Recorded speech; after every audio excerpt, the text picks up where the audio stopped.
price of freedom is death. We're coming to get our check.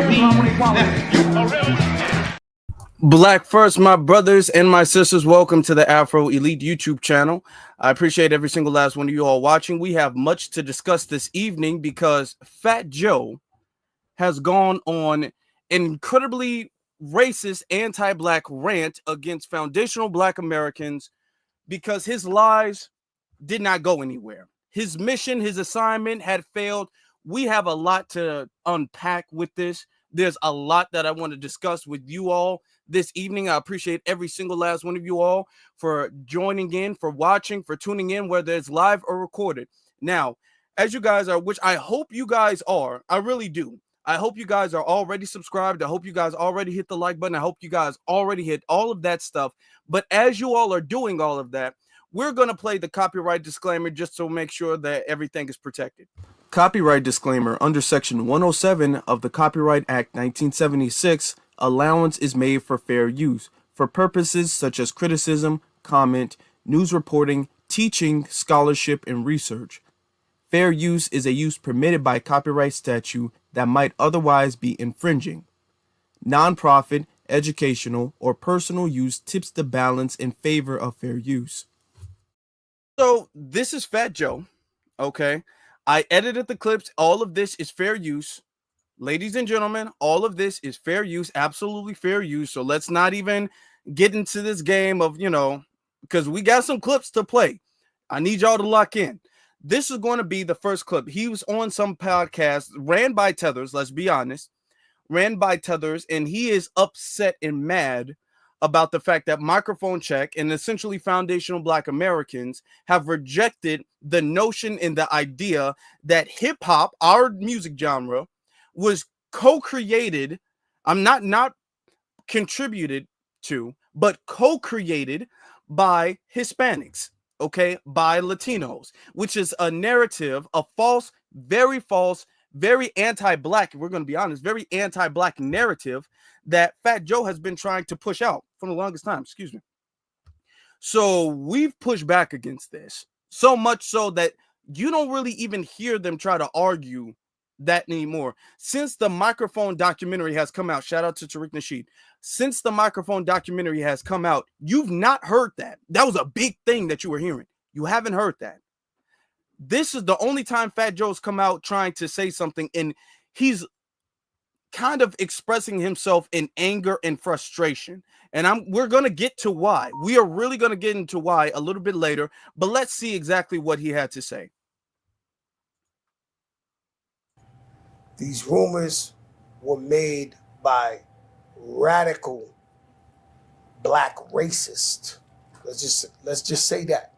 Okay, it's a group of Black people, and I don't want to stop it too much. I really don't. But Black people cannot be racist. We're going to get into that a little bit later on, because this is something that I've been wanting to discuss for a little bit. We're going to get into Black people being racist. We're going to get into how that is impossible later on. So y'all stay tuned. These guys that don't want to hear Jamaican, don't want to hear Guyanese, they don't want to hear a Black guy that ain't down with them. Right. Right? So their job is to criticize anybody who don't look like them or who ain't Black American. Who are these guys? You want me to say their name? We're going to give them too much clout. I mean, the FBA, Foundational Black Authority, whoever the these broke niggas is. I'm just keeping it a buck. And their shit is to attack everybody on Twitter. You see this nigga who run them? Like, your leader? Yo, man, you gotta be fucking kidding me, man. And so Okay, so we're gonna pause it right here. So that's him taking shots at Tariq, referring to Tariq as the leader of FBA. That's him taking shots at Jason Black with the whole Foundational Black Authority. So, and then that's him taking shots at Foundational Black Americans, calling us a bunch of broke niggas because we're not agreeing with his lies and narratives. Now, what's interesting about this is that he's saying this. If we're not relevant, if just him as Fat Joe acknowledging our existence, which is the lineage, FBA is literally the term for a lineage. It's not like it's some type of group. It's not organization. There are no members. There are no leaders. There are no generals. There are no commanders. There are no nothing like that. All right. It's nothing like that whatsoever. But they're going to refer to it like that. And we're going to get into that. We're going to get deep this evening, ladies and gentlemen. We're definitely going to get deep this evening with it. But if we were so irrelevant, I just want you to think about this for a brief second. If we were so irrelevant, if foundational Black Americans were so irrelevant in our ideas and our movement and our all of this stuff and everything we do, if it was so irrelevant, why are you bothered by it? You're on this podcast bringing up this irrelevant niche group that nobody believes in and nobody agrees with and doesn't make any noise outside of Twitter, because that's what they like to say. We don't make any noise outside of Twitter. There's no motion outside of Twitter. We're not doing anything in real life. We're this small little group and we're irrelevant and we're small and people don't like us and people hate us and we're hateful and we're racist. And if we were this small, insignificant, obscure, niche little group of people, why even mention us? Because it seems like the only people getting hated on is FBA. We get brought up all the time when people hating on us, and every single time, just think about it, every single time people hate on us, we're this small little insignificant group that they have so much hatred for, so much anger for, but we don't matter. We don't do nothing to affect nobody. None of what we do matters. It doesn't bother anybody. It doesn't. Fat Joe's like, oh, I don't want to give them any clout by bringing up their name. He's giving us clout, but he's mad at us. If we were so insignificant, why is he mad? Why would he even feel the need to bring us up if we were just so insignificant? And they always do that. Every time they mention FBA, they be all like, he deliberately messed the name up on purpose. Whoever they are. I mean, we on top of your mind. You bringing us up. We ain't talked about you, heard about you in several months now, but you bringing us up, so you're bothered. Okay, let's continue. There's still more to go. Trying to change the narrative. They're not from New York. Right. So they telling a whole nother story. This was whoopity doop wop. Yo, bro. Far as I know, we're at Yankee Stadium right now, and it's hip hop's 50th birthday. And the guy who invented it, Grandmaster Flash, my brother carried his crates. My babysitters made up the, let me hear you say, ho. It's two girls, twins, used to babysit me. They made up, let me hear you say, ho. So they have a big problem, these guys, right? Okay.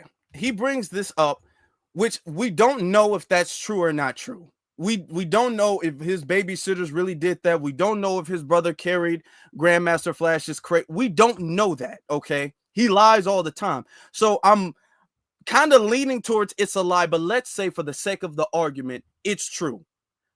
What does that mean? What is that proving? That's not proving that they co-created hip-hop, okay? That the invention of hip-hop, they are 50% responsible for the creation of hip-hop. That is his claim. Not his claim is not, well, Puerto Ricans, we were involved in the hip-hop era. That's not his claim. His claim is not Puerto Ricans love hip-hop. His claim is not any of that. His claim is Puerto Ricans and Black people created hip-hop 50-50. They did not do it by themselves. Puerto Ricans did 50% of it, which if we allow that to stay, is going to be, well, we kind of did like 60. It was like 60-40. It was kind of like that. About 65, 35, kind of 70-30 type thing. That's where they're going to go with it. So we just shut that down immediately. Continuing. Right. So they're against anybody who ain't with them. So this ain't a popular message. This ain't what everybody's saying. We might be giving them too much light right here is what I'm trying to tell you. Right. But he brought it up. Fat Joe's like, yeah, this isn't a popular matter. We might be giving them too much. Fat Joe's the one who brought it up. The other dude asked, who are you talking about? Fat Joe, why would you bring it up if you're giving us too much light? So there's a small minority to get on them Twitters and they running it up. Mm-hmm. We got a fucking Looney Tune like your man Lord Jamal, who's a fucking Looney Tune. Okay, he's a loony bin. Now, before we get shout out to Lord Jamar, because Lord Jamar, I saw he was on live on YouTube a little bit earlier today. Shout out to Lord Jamar. He was addressing this situation. Now, this is something that we deal with a lot and we've been dealing with. I'm going to get to your super chats and cash apps in a second. This is something that we've been dealing with a lot. When we say we own something, we created something, all of a sudden to the people who want to claim our stuff, we hate everybody who doesn't look like us. We don't hate nobody who don't look like us. The hate is only coming towards us. It's not coming out from us whatsoever. We're not hating anybody who just don't look like us or who is not a Black American. We don't hate Black foreigners or other immigrants. It's not a hatred thing. Joe's problem, what y'all problem is, and we can get into the disrespect, but as far as the situation, as far as hip hop is concerned, okay, as far as that, y'all problem is that y'all are not coming in respectfully. Y'all like to come in and then y'all like to act as if y'all own something. Now, with it, when it comes to the Hispanics, when it comes to the hip hop thing, what they're going to try to do is to start with, well, you know, it was a 50-50 type thing. It was 50-50. Really us. And then slowly but surely is going to turn the percentage of their contributions to the creation of hip hop is going to be from a 50-50 to a 60-40 to a 70-30 to a 80-20 to really we did it and y'all was there with us helping us do it. Hip hop really comes from Latin music. If you guys really don't understand, hip hop is really our thing. Okay, and then next thing, I mean, they already have Fat Joe hosting the BET Awards, the Black Entertainment Music Awards. Okay, they already have him doing that. Then it's going to be where the Hispanics and the Latinos, they're going to be the gatekeepers of our music genre. The same way we have it with other music genres that recreated rock and roll.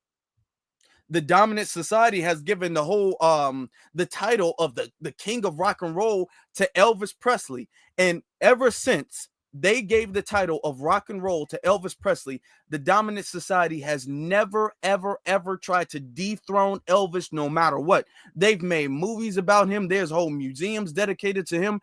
The dominant society doesn't the perverted past doesn't hurt them. The Me Too, they just skipped over Elvis Presley.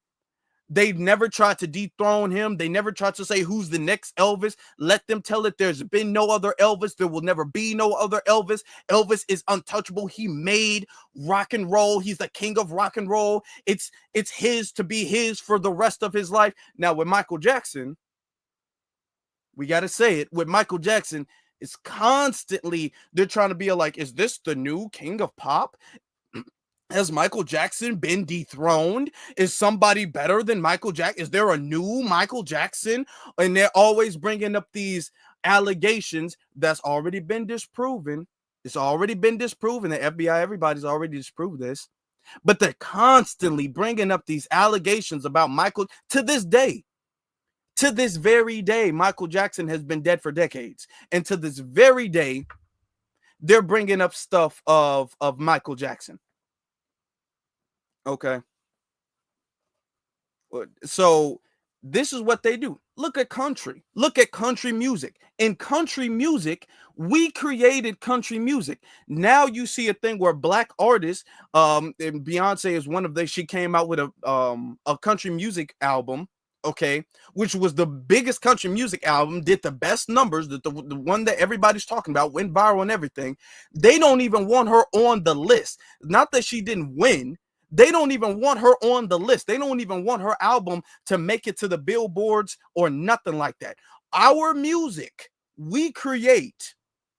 Next thing you know, you got other people from outside the music dictating to us, outside the culture, dictating to us where we stand within it as if it's their thing. Now, when it's their thing, ain't no sharing. Ain't no sharing. But when it's our thing, we got to share or we're hateful. And that's the gaslighting tactic of it. That's what Joe and all of them try to do. When we say, you know, we created hip hop belongs to us. It's our music from our people, from our culture. Oh, you hate me? Oh, you just want me to die? I guess you just hate me, don't you? Okay, just say that then. Is this very dramatic gaslighting the point? Because they know what the point is and they know what the truth is, but it deliberately goes over their head. If you say, black people, we created hip hop. I mean, y'all did contribute. Oh, okay. So you just hate me. You hate me then. And you hate everybody who doesn't look like you and who's not from the South. That's just say that. If that's how you feel, that's how they get every single time. So it's this gaslighting thing that they know they're doing. Let's continue though. After this, then we're gonna acknowledge the super chats and the cash outs. Appreciate you. You all been so generous. I appreciate y'all. So we're gonna continue. Now he goes on and he starts dissing Lord Jamar. We just said that the drug of choice is attention. It's this and this and that. They get a guy who he was a legend. He's brand Nubian. Right. And he's the wackest nigga in the crew, to be clear. But now, this nigga might be like trying to get lit, trying to say anything. The world's flat, the this, that, anything to go viral. Okay, anything to go viral. Lord Jamar's straight. He don't need to be saying anything. Here's the thing. What is Lord Jamar saying that is not true? If he's saying all this wild stuff to go, he's just saying wild stuff to go viral. If what he's saying is just so wild, just so outrageous, you can easily say, Lord Jamar said this, he said this, he said this, he said this. You can't take anything he says with any bit of seriousness. He's not credible. If he said stuff that was untrue, you would be able to point to at least some of the few things he said that was untrue that you can be all like, because he said this and this and this and this, and all of these statements are untrue. We've disproved all of these statements. That means he doesn't really have any credibility. He doesn't really know what he's talking about, and or he's just saying things for clout. But you can't do that. Notice when they bring up Lord Jamar's the weakest, trying to like lower his brand or his name or something like that to make it seem like he's desperate for clout and attention. Prove him wrong. Before, as you're trying to lower his stature within the hip hop community, prove what he is saying is incorrect. Because even if he doesn't make an impact in hip hop whatsoever, which is not true, but even if he didn't make an impact in hip hop whatsoever, is what he is saying right or wrong? That is all that needs to be discussed. Is it right or is it wrong? Joe is not saying Lord Jamar said this and it's wrong. He's not saying that. He's just trying to lower Lord Jamar's contributions to the hip hop genre to make it seem like, oh, he's not relevant, like Fat Joe is. Like Fat Joe is some kingmaker. Like Fat Joe is some big baller. Like anybody today listens to Fat Joe. When is the last Fat Joe project? Like Fat Joe has any bit of relevance today? Please, let me get to the super chat. Shout out to our good brother Iron Will for the super chat. I kind of changed the font a little bit. It says, every time this fat ass gets on the camera and has a new story, he has a new story. That's very true. Next, he'll be saying Kool Herc played his parents' records at the first park jams. GTFO. That's true. Every time it's a new thing. And all of a sudden, what's interesting, and Iron Will, he brings up a really good point. What's interesting is Fat Joe keeps trying to tie his family to the creation of hip hop. What did he say? He said, the let me hear you say, oh, those were my babysitters.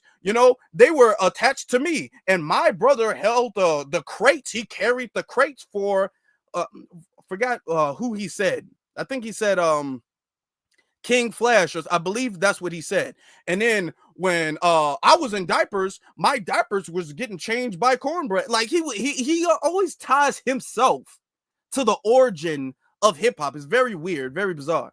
Okay, shout out to our good sister Stephanie. Stephanie says, they both sent $20 super chats. Stephanie says Chuck Berry was the original rock and roll, not Elvis. That Elvis Presley. That's very true. And very, very, very true. Nobody, not us, but the dominant society gives no credit whatsoever to Chuck Berry. None. None at all. They make it seem like the genre of rock and roll started with Elvis. It started and ended with Elvis. It might not ended, but it fell off with Elvis, because they'll give Kiss and all these other rock bands and all that stuff, they'll give them a little bit of credit. They won't give any rock band from FBA credit. They won't give any rock artist, even though we created it. We got y'all, and this is why it's so important for us to understand history. Do you all understand that the guitar, the guitar that everybody uses in rock and roll, do you understand that that's an FBA invention? Do you know we invented the guitar? We got the patent for the guitar. You can look it up. We have the patent for the guitar. Foundation Black American has a patent for the guitar. So yes, it is our stuff. All of the rock and roll and everything like that, these are art forms that is our stuff. And when it comes to art, this is why you can't really say one individual created anything, because art is something that is something that's reflective of the times, reflective of the environment, reflective of a lot of different factors. And a lot of people contribute to a lot of things. Little Richie, a lot of people contribute to a lot of things, right? So one artist might get a little bit of inspiration from this artist, and then this artist might get from this artist, and then they came together and they got it from him, and then James Brown was a factor, and then this was a factor, and then that was a factor, and all of these things were factors in. So it's difficult to, and this goes with art, painting, canvassing, music. It's very difficult to say this one individual is the sole creator of this entire genre of music. You've never heard that before, except with hip hop. Hip hop is the only genre of music where somebody all like, he is the sole creator of this and nobody did it before, okay? Because that's what they were saying, Cool Herc and everything like that. So no, so we got to understand that, all right? Now, let's get to the second, hold on, to the super chats. Shout out to Antithesis. Shout out to our good brother Antithesis. I see you in the chat room. And shout out to Deepak TV for the cash apps. I appreciate you for the cash apps. Thank you. Now let's get to the second part of the clip. All right. Oh, then we got much to discuss, y'all. I just told you I stopped my because I go too viral. I'm scared. I'm too viral. Right. I think we in the information era. Some people just they see so many paths. They decide to pick one, and some of them ain't the most popular one. So, you know, they just. But what I'm trying to tell you is that this opinion comes from a tribe. Right. It comes from a group of people that hate everybody but them. You know, there's radical Jews, there's radical Catholics, there's radical Puerto Ricans. Right. There's radical anything. If you do enough of that, enough of in-house racism, you wind up looking at the world up and you can't even move around. Right. You understand? Now, this is all of this racism is very interesting coming from Fat Joe. Just remember, he's called us racist. Just remember that, okay? As he's calling us broke niggas and everything. Just remember, so that's how they come about. These guys don't like nobody but them. So they that. This guy, well, how could he say this? How could he? Bro, have you been to my hood? Do you know where I'm from? You know, we did my brother's funerals. More black people than Spanish people at the funeral sitting next to my mother. Do you know where the fuck I'm from? But you trying to tell us what happened over here. All the legends I know, when I go to the legendary all black and Puerto Rican. Yeah. And I sit there with them and I'm like, and they don't believe it. They don't understand. They don't understand like that talk. They're like, yo, what the is this about? Like, they're confused. The pioneers, the Grandmaster Flashes, the Cool Hercs, the Melly Mel's, they're like, yo, we don't know what the fuck these people talking about. Now, what's interesting is that in the documentary, in the Microphone Check documentary, the people he's referencing, they made appearance in the movie. They were a part of the movie, and they specifically said, I remember they specifically were saying the whole hip-hop being created or co-created by Puerto Ricans or Hispanics, all of that is lies. They didn't even like us. They don't like us now, really. They didn't like us. They didn't want to identify with blackness at all. They had very bad hatred of their own blackness, and they didn't want to be associated with black people, with black Americans. They didn't. So he's referencing people who've already, in the Microphone Check documentary, has already debunked these narratives. Okay. Because they on Twitter and they doing a little something, but what I don't know what the fuck these people doing. Like, they're confused. They fucked with the wrong nigga. That's the problem. Fat Joe the wrong one. He always been the wrong one. He the Achilles of this. He gonna come out with that. So you remember Achilles? They wait for the nigga. They look. Is he coming out? Is he coming out? Achilles run out with the sword. Oh my God! Oh, okay. All right. So we can wrap that up. Shout out to good brother Sage. Sage said, I'll be addressing Fat Joe on my next project. Shout out to Sage. I appreciate that. And shout out to his next project. I hope it's coming soon. All right. Fat Boy. He said Fat Boy, not Joe. Now, what's interesting about this is that Fat Joe, the thing I noticed the most is Fat Joe's all like, you mess with the wrong Nick. He says nigga a lot, nigga. And then I'm looking at it like, that's interesting because Fat Joe is white.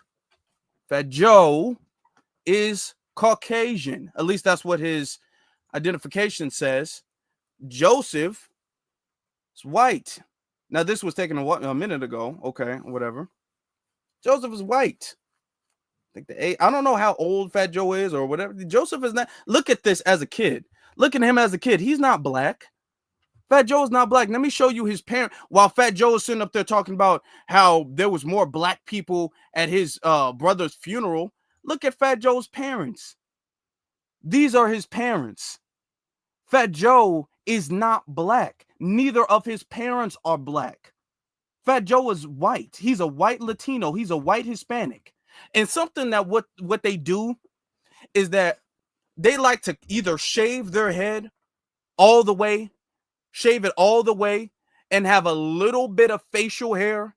You know what I'm saying? And really darken up the facial hair, have a little bit of facial hair, and then they can kind of pass and they can kind of say, I'm not black, but I do have blackness in my DNA. You know what I'm saying? They like to do that a lot. But look at his parents. Is his parents black? Which one of his parents is black? He's not black. Fat Joe's not black. Fat Joe's not black. You know who else was doing that? Do you guys remember? This was, I want you guys to put a 1. I want you guys to put a 1 in the chat room if you guys remember this. Some of you guys have been around long enough to remember this. Remember when I said the same thing about Sneeko? Remember Sneeko was going around talking about he was part black. Sneeko was going around acting like he didn't know where his father was from. He said, yeah, I know my mom is Asian, but I think my dad is black. He was going around acting like he did not know who his father was, so he can claim some type of blackness. So he can speak on black people and black issues. See, this is what these foreigners do. This is what these people do. These immigrants, this is what they do. They like to claim a little bit of blackness in their DNA, so they cut their hair low. Notice what Sneeko's doing. The same thing with Fat Joe. It's the same tactic. It's the same thing. They cut their hair real low, so you can't really tell all the way. They can pass slightly. Okay, either that or you shave it all the way off. It's a buzz cut, or they shave it all the way off.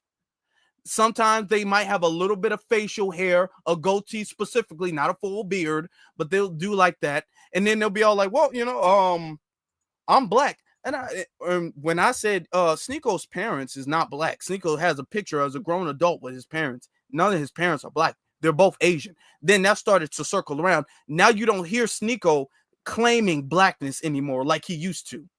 All right. Do you guys remember that? Y'all remember when I did that? Okay, y'all, it's a few y'all who, y'all remember. I think I did that last year. Few y'all who remembered that. So Fat Joe is white. Now, what's interesting is he talked about us as Foundational Black Americans being this hate group, right? So that went super, super, super viral. This is what, and let me show you. This is what Yahoo News had to say about the situation. Yahoo News addressed the situation saying, Fat Joe sparks debate after calling FBA broke black racist on podcast. All right. This came out last night. Don't like the fact, I really don't like when Yahoo News does that. It makes me have to zoom in like this, but okay. Whatever. Fat Joe has ignited a heated debate online following his appearance on Matt Hoffa's My Expert Opinion podcast. During the episode, the rapper delved into origins of hip hop, offering sharp criticism to the. Now, pay attention to the wording here. Pay very, very, very close attention to the wording. It says, offering sharp criticism of the foundational Black American FBA group. Okay, so this is Yahoo News. This is Yahoo News referring to foundational Black Americans as a group of people. Okay, it says, which he mistakenly referred to as foundational Black authority. It says FBA is an identity embraced by Black individuals who trace their lineage to pre-Civil War America or a direct descendant of enslaved Africans. However, Fat Joe comments about the group have dawned widespread attention and polarized reactions. See, this is I was about to say Fat Joe. This is Yahoo News low-key siding with Fat Joe in that situation. Foundational Black Americans ain't no group, and they're referring to foundational Black Americans as a group multiple times. This is the second time. And then they're saying FBA is an identity embrace. No, FBA is not an identity embrace. It's a lineage. It's a term for the lineage. Now, whether you use the term, whether you prefer that term or prefer a different term, that doesn't change the fact that it's still a lineage. You still FBA. Now, you might use the term freedman. Okay. Some people might use the term just Black American. Okay. But that doesn't make it an identity. Freedman is not an identity. Black American is not an identity, which is something. And when you say something is an identity, you're saying they can either identify with it or not identify with it. Okay. It's not that. You cannot identify with a lineage or not identify with a lineage. You are either a part of the lineage or you are not a part of the lineage. That's it. Full stop. That's it. Okay, so this is them trying to make it seem like FBA is some type of group right here. And Fat Joe angered the group. They never corrected Fat Joe in this whole thing. They didn't correct Fat Joe with this thing. So then they quote Fat Joe. We don't even have to get into that because we already played the clip. You know, they never corrected him. The comments have set a firestorm of response via social media, with many taken to the debate of which culture played what role in the development of hip hop. It's not a debate anymore. It's already been shut down. Microphone Check already shut that down. That's already been shut down this summer. It says fans of Fat Joe praised his honesty. Oh, look. Oh. Fans of Fat Joe praised his honesty, citing the Latino community in the Bronx during the early stages of hip hop. And just because the Latinos were in the Bronx don't mean they co-created anything. But because you were there, you were present. Okay. Your presence don't mean you co-created nothing. No. Oh, they praised his honesty. So this is Yahoo News low-key trying to help out Fat Joe. Oh, they praised his honesty. Okay. They're not going to get into what the criticisms were saying. It says, other have accused him of minimizing African American history and further segregating the culture. Okay. Yeah. The post, Fat Joe sparks debate after, okay, this is, okay. So this is that. That's that. So yeah. That's Fat Joe's thing. So this is Yahoo News, and this is everybody. Now we're gonna have to get deep into this. I want to get to some of the responses. Shout out, we got a lot of people in here, short amount of time. A lot of people. Thank you all. Make sure that you guys hit that like button. Very important. All right, hit that subscribe button. Very important. I didn't see nobody sitting up there praising his honesty. They praised his honesty, huh? Who? His honesty and what? He lied. Okay. All right. Well, let's not get too heated with that. So online, I'm gonna show y'all something. Online, you had our sister FBA Goddess said something in response to it, and she had a lot of backlash. I want to get into that. It says, "Hello at Nike and Boost Mobile. This is who is representing your brand. This is very dangerous language because he is using against the black community. This is disgusting." I want to say right here, shout out to her, and I agree. Okay, it is one thing to disagree with somebody. It is. It's a totally different thing to then say that those people are radical hate group.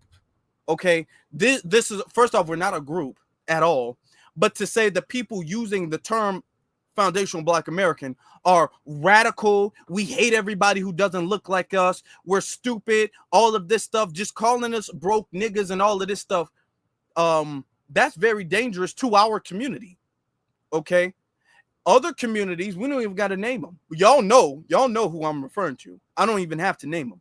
But other communities, you say something slightly against their community, oh, your brand deals is over with. Ask Kanye West about that. Oh, your brand deals is over with. You speak against their community, your brand deals is over with. You can tell Adidas goodbye. That's how other communities be rolling, okay?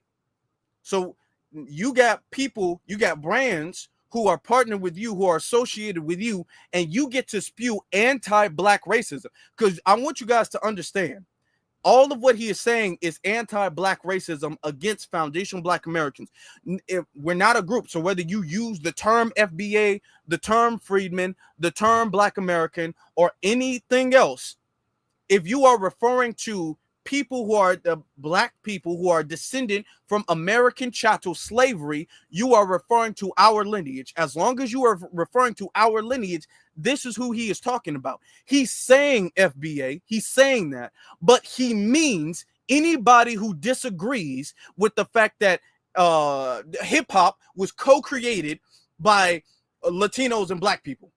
Anybody who disagrees with that is racist, is hateful, is radical. That's who he's saying. And you hate anybody who's not like you. He's using the term FBA. Now, she got a lot of pushback. Let me get to some of the pushback, all right? It says, this dude on Twitter, it was so much, I can only get a few people. I can only really get a few people. It says, this guy on Twitter says, he is absolutely correct. This FBA BS of one of the most backward political. Now, I want you to keep this in mind. This was a Democratic shill. This was somebody caping for Kamala the whole time, who wanted her to win the whole time. So he's jumping on the hate on FBA bandwagon. All right. This is one of the most backwards political tendencies, perhaps in the history of our people. Right at this time, Africa and African people are fighting each other. These Negroes objectively say they have more in common with white America than Africans. Okay. We say, objectively speaking, we are American. We are American. Culturally, we are American. That's what we are saying. Okay. When they say, oh, you guys are really African, we like, no, I mean, no disrespect. We don't mean it in a disrespectful way. We don't say it in a disrespectful way, but we're not. We're not African. No disrespect, but we are not. You either are or you're not. If you're not, you're not. You're not being disrespectful by telling the truth that you're not. I can't say I'm from somewhere where I'm not from. That's not disrespecting the place, but that's just me telling the truth. I'm not from there. Okay. But you got some more hating. There was more. There was people saying, and now look at the flags in the bio, nobody's surprised. Look at it. It says, please, zaddy white man, do something because my cult group is powerless. No, that's not what she was trying to do. But the thing is that if you're going to disrespect us, we're going to hold the same standard these other groups of people hold. Because when Kanye, when he said what he had to say, they was hollering at Adidas. They didn't even really holler at Kanye. They said, okay, well, let's go to Adidas and let's see if Adidas co-signed you saying that. So they talked to Adidas and they was like, oh no, I ain't got nothing to do with what Kanye had to say. Let me take his deal away. We're gonna back out of Kanye. Okay, we don't want to make you upset. I'm sorry. That's what they did with Kanye. All right. So we're gonna keep the same energy. So next thing, we're gonna go to Nike and we're gonna be like, Nike, you sell a lot of stuff with black people in the black community. You sell a lot of stuff here. We some of your biggest consumers here.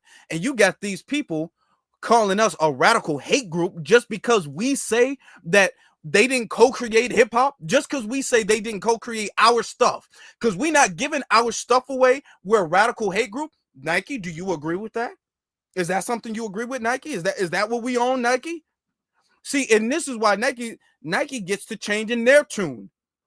Because none of them want the backlash. This is how stuff is really done. Okay? This is how stuff is really done. Fat Joe's promoted by the dominant society, but this is how stuff is really done. So other groups of people do it, and nobody has a problem when anybody else does it. Continuing, okay? This ain't about no black community, because he clearly states that y'all, FBA, don't even F with Jamaicans and other cultures. If that's true, then how is he wrong?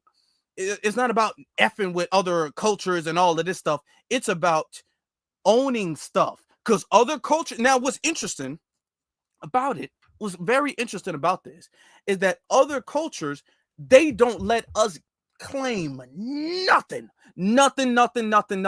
They don't let us claim anything at all. All right.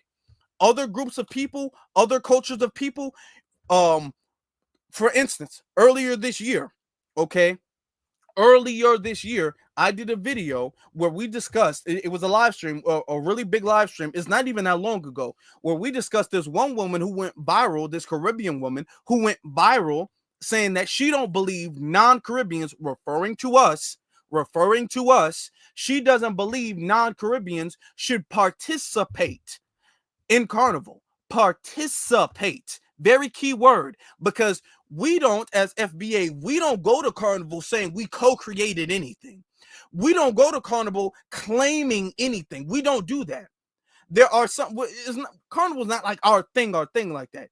But a few FBA who do, participate in Carnival and the music and dancing and all that stuff, we go to Carnival, we participate in the festivities. What they're saying is, we don't want y'all here at all. Go away. This is our stuff. And all of the Pan-Africanists, all of the people who are like, we're all in this together, they were very quiet. None of them said nothing. You could hear a pin drop. Silence. None of them said nothing. So now when we say, hey, okay, well, if that's y'all stuff, fine, because y'all been saying that for the longest. Fine, then this is our stuff. This is our stuff. We over here and you over there, okay? And we gonna leave you alone and you can leave us alone, okay? Because we not even trying to claim nothing of theirs. We don't try to say we invented nothing of theirs, even though, to be honest, we have more influence than they like to give us credit for. We don't try to claim nothing of theirs. We don't try to take nothing of theirs. We don't try to say we co-created, we was 50-50, nothing. We say, hey, that's cool. We can get behind that. We can vibe with that. And then we there, right? And they said, no, if you're not from our lineage, get out. We don't want you here at all, okay?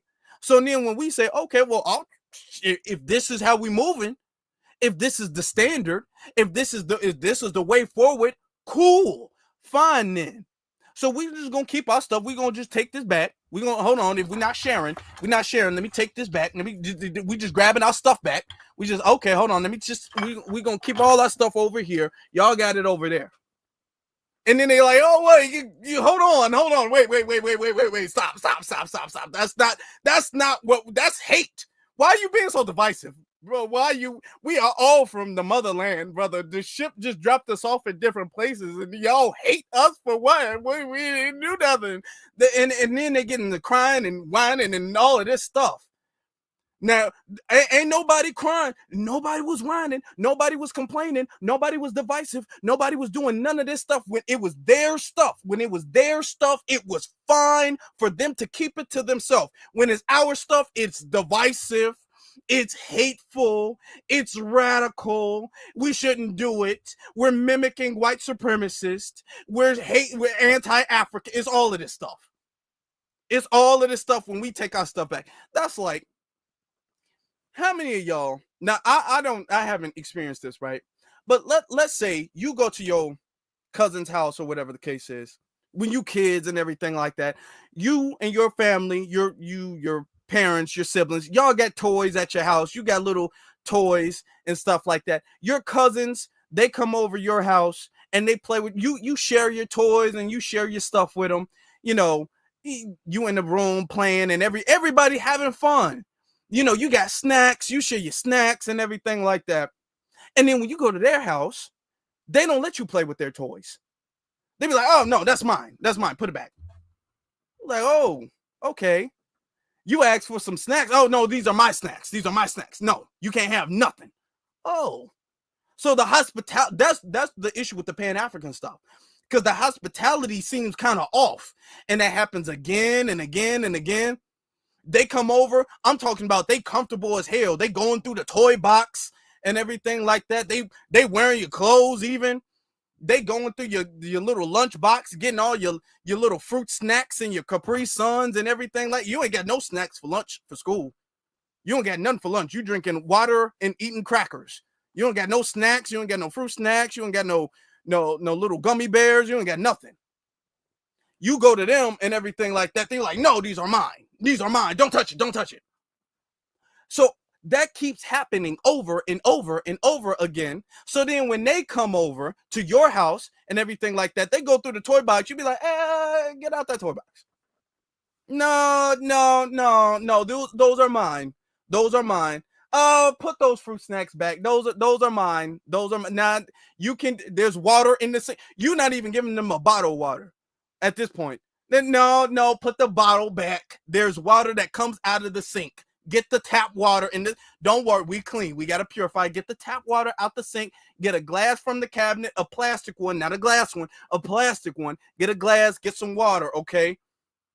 And you can only have a couple ice cubes. Don't even take all my ice. So then when we keep that energy, all of a sudden they crying foul. All of a sudden they go into their parents and be like, I don't understand what I did. So then they start crying, they start whining, and then they acting like we doing something wrong. Well, we shared. I can't have a snack. I can't play with no toys. I only have 3 ice cubes. I don't know why. So then it becomes this thing. And we just sitting back. Look. You made it this way. We didn't even want it to be this way. You made it this way. Okay? So when they say, oh, well, why is the Jamaicans why are FBA hating on the Jamaicans and why are FBA hating on the Caribbeans and why are FBA? Oh, we hating. But when y'all said we couldn't participate in Carnival, y'all not hating. That's not hate.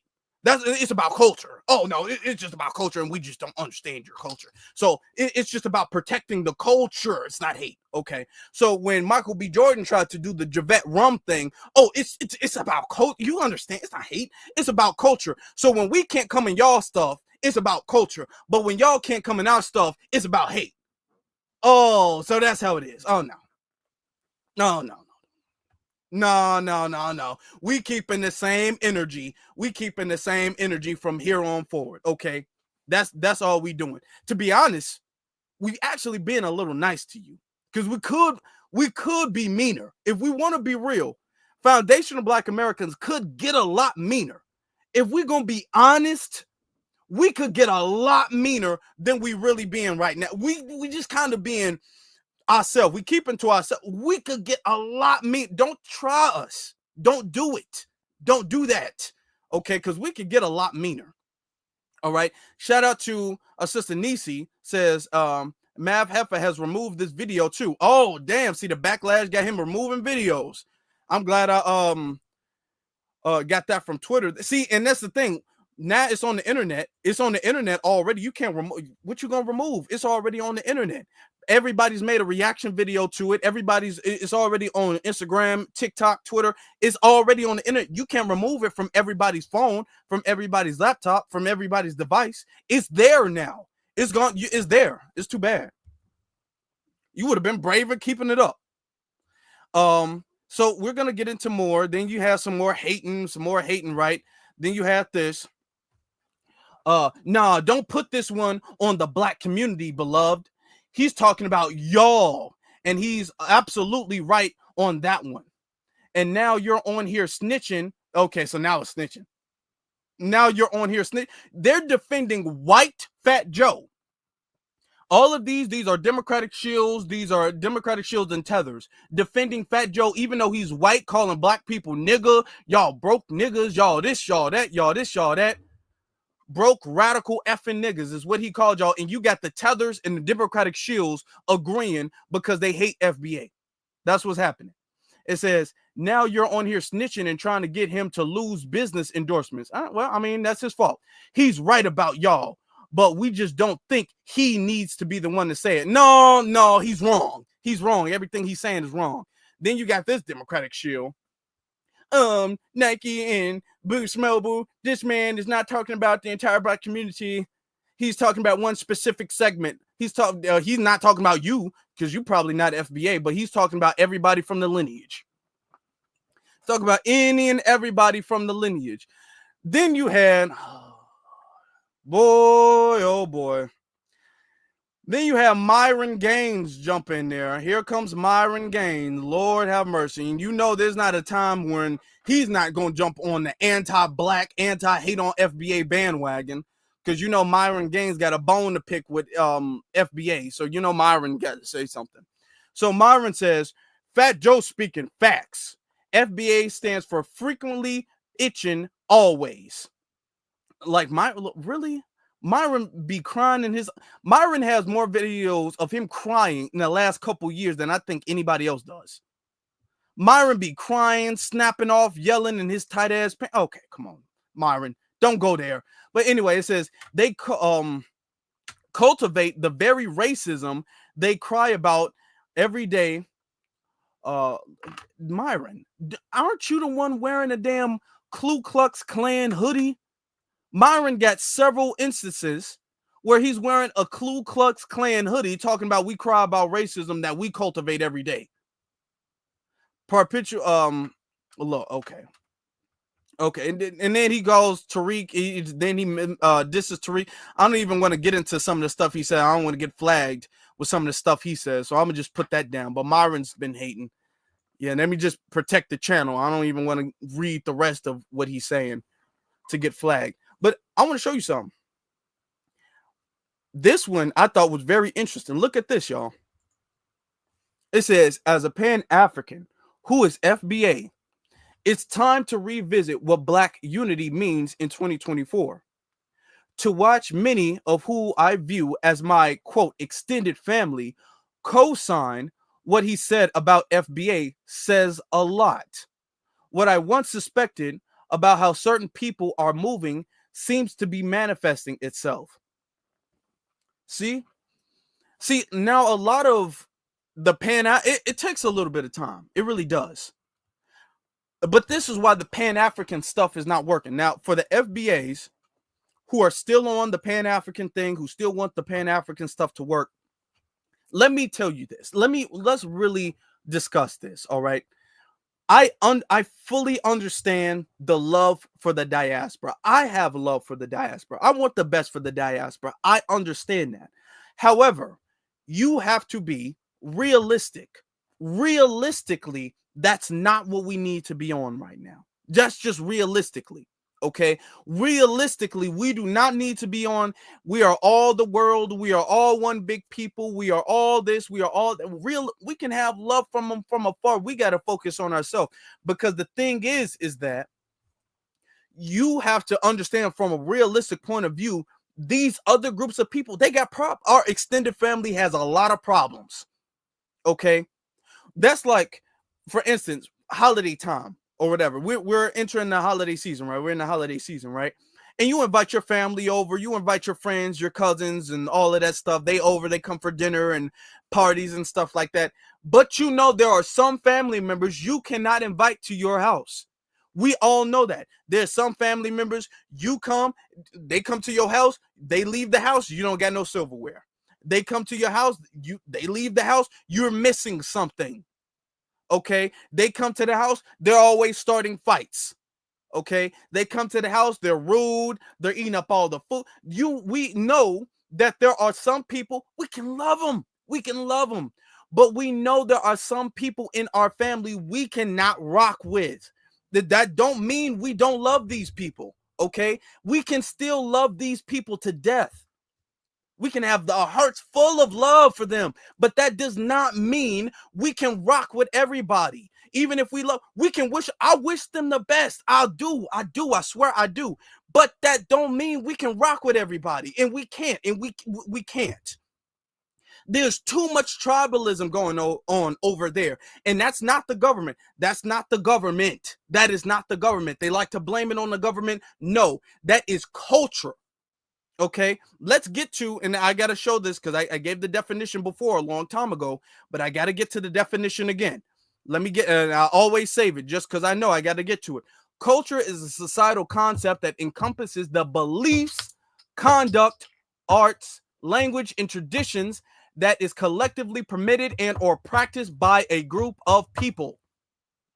So their beliefs, their conduct, and their traditions are not like us and are anti-us. This is their problem. They need to go and they need to seek help. We cannot pretend that they are okay. To be honest, we as foundational Black Americans, I'm gonna make a bold statement right now. I'm gonna make a very bold statement, but I need y'all to lock in with me. Us as FBA, we are doing more to help. Ooh, y'all listen to this. We're doing more to help Pan-Africans in the Pan-African movement by delineating than the so-called Pan-Africans are doing by staying. Let that marinate. We're doing more. We are benefiting more by delineating.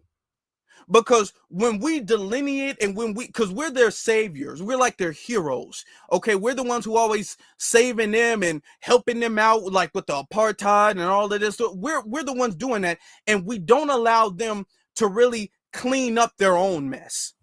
We don't allow them to really clean up and help themselves. Okay, because we're always covering for them. If you teach, the saying goes, if you teach a man how to fish, he can feed himself forever. If you give him a fish, he's only going to eat for one day. We've been giving them fish after fish after fish after fish, and these people don't know how to fish. These people don't know how to catch a fish. Then when we leave, they're hungry. So we're doing more to benefit the diaspora by saying, you know what, we're going to have to get some straightening. Because we're not progressing. We're not. Okay. We're all not progressing. We're all kind of stagnating, if not sinking, because we are allowing everybody to get equal rank. All right. So, you know what? We need to, in a ship, in any ship, do you think all of the employees on a ship, on a cruise ship, got equal rank? No. You think all of the soldiers in the military got equal rank? No. You think everybody, when you go to McDonald's, when you go to Walmart, when you go to the grocery store, you think everybody there got equal rank? No. So we do better when we say, hey, you know what? Hold on. We need to get some straightening done here. Because we've been acting as if we all the same and we all get equal rank. No, we don't. We the top dogs. We the ones with the points on the board. Ain't nobody. There's a couple of y'all who got some points on the board. Shout out to y'all. But we the ones with the points on the board. For real. We the ones who's carrying the stuff for real. We are the standard. Okay, we're the trendsetters. We're the ones being copied. We're the ones doing this. But we sitting up there acting like we all got equal rank, and we do not. So now what we're going to do is now we're going to sit up there. We're looking at the scoreboard. We're looking at who's got the most sense. We're looking at who's got the most experience. And we saying, you know what? We don't all have equal rank. We're not all the same. If we're going to win, if we want to win against the system of white supremacy, we're going to have to get some order. Okay. We are not all the same.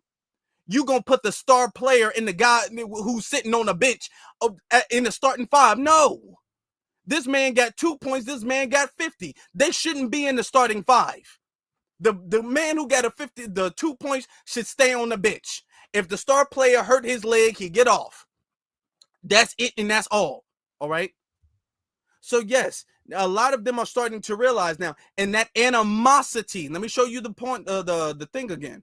And that animosity is coming back and it's hurting them. Now he's all like, "Oh, hold on, I've been sitting up there caping for y'all, and y'all my extended family. And the second somebody says something about a Black American, even though he's Fat Joe, even though he's white, even all of this stuff, y'all jumping on the bandwagon to hate on my culture."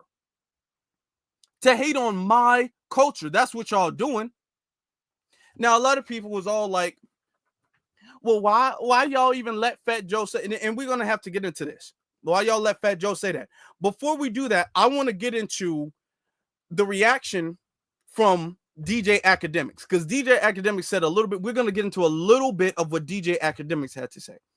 And then, because it's very important. I want to discuss something. So this is what DJ Academics had to say. He pretty much agreed that Fat Joe was tripping, but he said something that I disagree with, and we do have to discuss. It's very important. Fat Joe supposedly said, here we go. These rumors were made by radical Black racists. Let's just say that. Okay, let me stop it here. Do I think Tariq is a radical Black racist? We got to be very careful with that, especially using the word racist when it comes to Black people. Could Black people be racist? Yes. Do I believe that Tariq is racist because he's doing this FBA thing? I think that's a stretch right now. I'm going to be honest with you. No. And this is what I wanted to say. He says, do I think Black people can be racist, or can Black people be racist? Yes, no. Let's just say that. Okay, let me stop it here. Do I think Tariq is a radical Black racist? We got to be very careful with that, especially using the word racist when it comes to Black people. Could Black people be racist? Yes. No, it can't be. And see, this is one of the things, because when you say, can Black people be racist? Yes, you're minimizing what racism really is. You blur the lines. Okay, and you create this fog about what racism really, really is.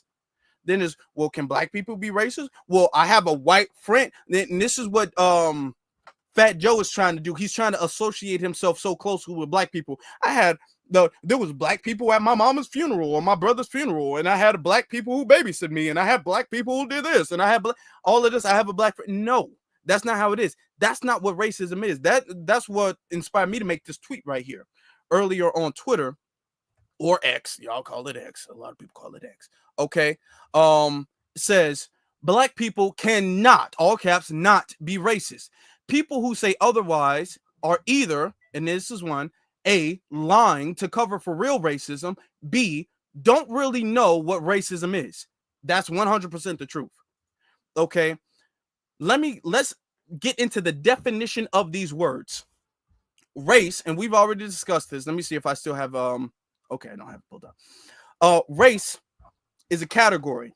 Okay, we are all, since we are Black, we are a part of the Black racial category.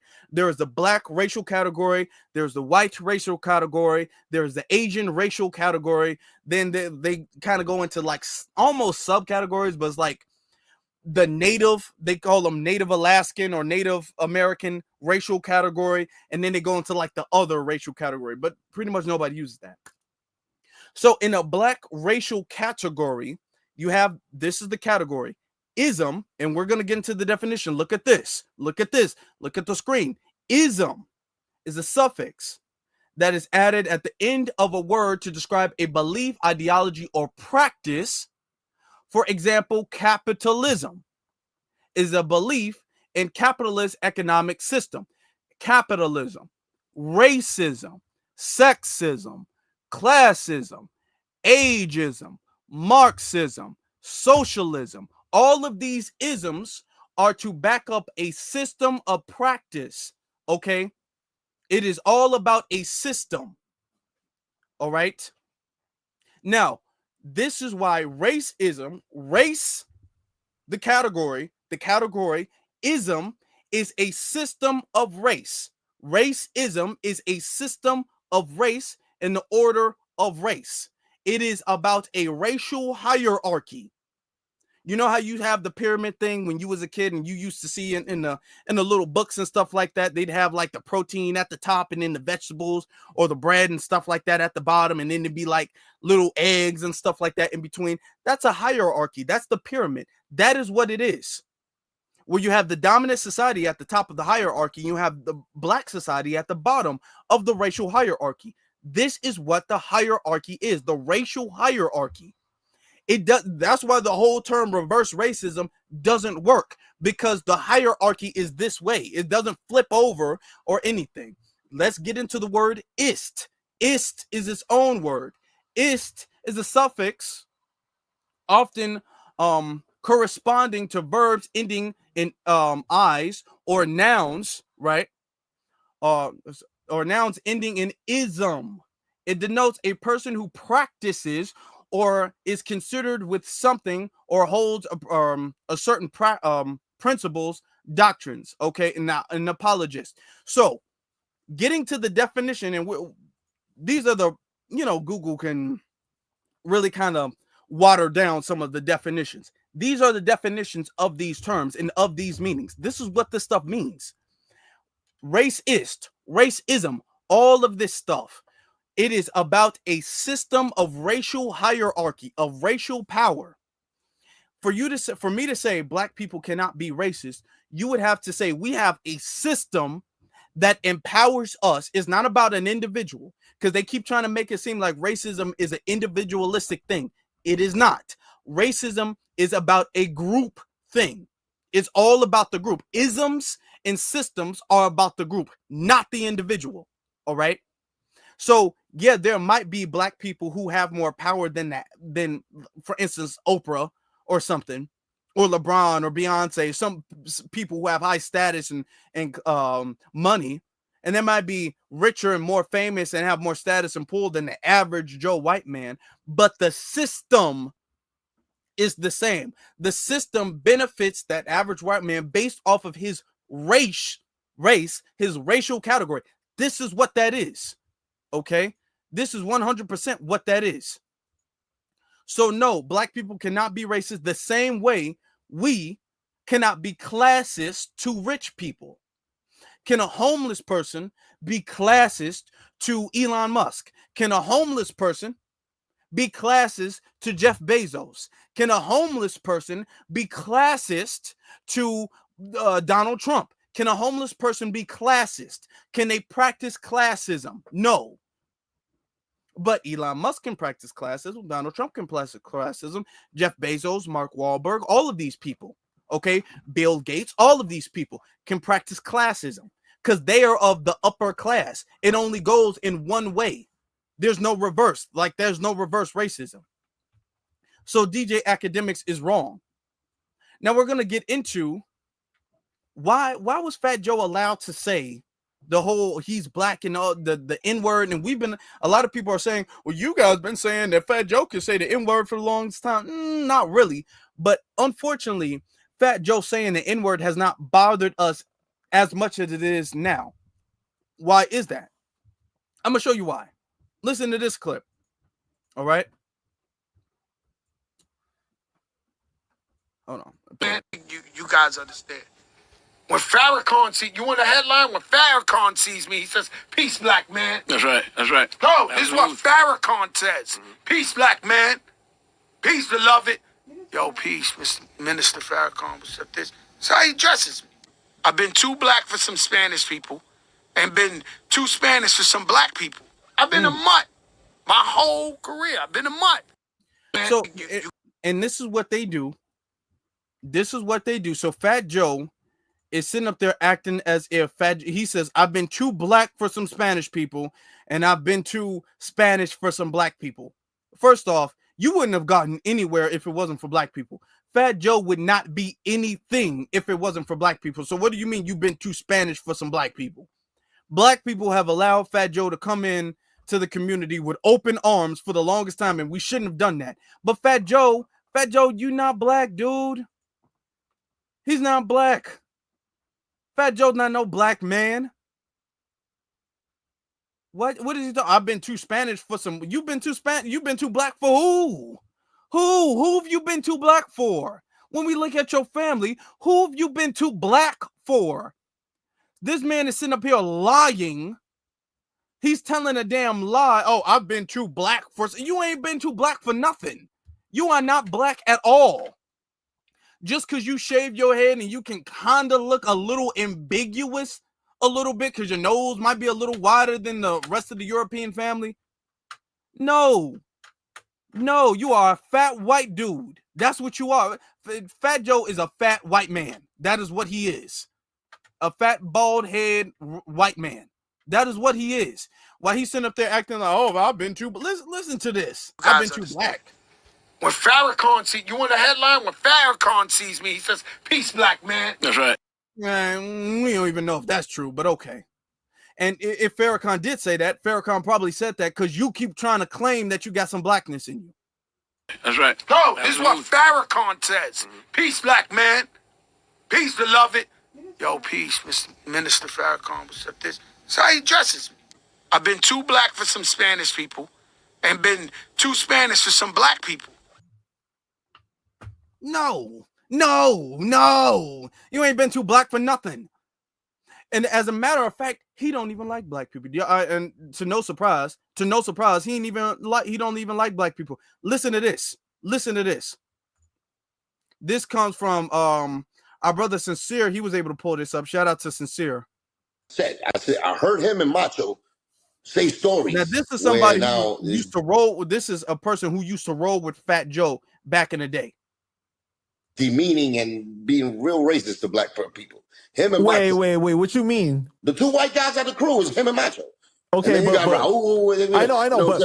What is the story though? Macho was a fucking, he hung out with the Jewish guys, so he was really demeaning when it came to black people. And Joe would join that conversation. So all of this stuff, Joe would join this. Yeah, Joe's paperwork is dirty. It's coming back real dirty on Joe. And you got to think. Joe is mad. Why is Joe so mad? I mean, he's cussing us out. He's just beside himself. Joe is upset. He is upset. Why? I'll tell you why. It's going to make perfect sense. Joe is upset and Joe's beside himself because Fat Joe, Sloppy Joe, Fat Joke has said he's been given assignments this year, specifically this year. His assignment number 1 was to push the narrative that blacks and Latinos created hip hop together. That was assignment number 2. That was assignment number 1. And assignment number 2 was to help his girl, Kamala Harris. Yeah, let's be honest. Kamala does play a part in this situation. We've been wondering, a lot of people have been wondering, where does Fat Joe get all these platforms and stuff? Fat Joe is not this big deal like that. Fat Joe is not this icon like that. Where's Fat Joe getting all this promotion and all of this boost and all of this stuff? How is he doing that? Because Fat Joe's been rolling with Kamala Harris, and Fat Joe was given an assignment. This is them sitting down on the couch discussing their assignment. She was all like, "Okay, Fat Joe, since we're both not black, I need you to go out there and pretend you're black." That's what I do. I go out here and I pretend I'm black. I'm Indian though, but I just pretend I'm black. And a lot of people, they don't believe me, but I still do it anyway. I'm Indian. I'm not black, but you can do the same thing too. You can lie like I do. I lie about being black all the time. So both of these people are not black. You got a white man and an Indian sitting down having a discussion about how to culture our video, how to take our culture. I said culture, our video. How to take our culture. How to claim our culture. All right. So she's been giving him an assignment. So he's been out here preaching and he's been out here trying to sway the ties for Kamala. This was his big assignment. This is why he got promoted like that. This is where he's so mad. He got promoted because he's been out here trying to preach. He's been out here trying to carry the water and he's not been able to do that. Listen to this, y'all. We're finally figuring out why he's so triggered. Look at this. This is Fat Joe at the Kamala rally. Pa que tú lo sepa, yo soy boricua. Pa que tú lo sepa. They said they needed a Puerto Rican in Allentown. And boy, I was more than honored to come out here and talk to my people. You know, Miss Kamala Harris, the next president of the United States of America. She's been a great friend to us. She's been a great leader, and I believe in her wholeheartedly. That's why I call her my friend. This message is going to be short but sweet, and it's about pride. To my Latinos. No, okay. Not just to Puerto Ricans. Not just the Puerto Ricans. To my Mexican brothers and sisters. To his Mexican. Oh, well, Fat Joe, Mr. Fat Man. Oh, what happened to you being part black? What happened to you being a mutt, as you were saying? He says, I'm too black for some of the Puerto Ricans, and I'm too Puerto Rican or I'm too Spanish for some of the, whoa, where's your black side? He's going to shout out Puerto Ricans. He's going to shout out Puerto Rico. Okay, when he's on the stage. Now, when he's in front of Charlemagne, he's going to be like, well, I talked to Mr. Farrakhan. We don't know if that's true, but I talked to Mr. Farrakhan, and he all like, what's up, black man? He refers to me as a black man. He refers to this man as a black man who's not where's the picture? He's not a black man whatsoever. Okay, but he going to go on the Breakfast Club. He's going to talk to Charlemagne. He's going to be all like, man, I've been kind of mixed. I've been too black for them and then too white for the other people and everything like that. But when he's on stage, he's referring to Puerto Ricans, and then he's going to say, hey, oh, not just Puerto Ricans, Mexicans. Okay, and he don't say black. He no say black. He no say black. He no black. He no black when he's on stage. Oh.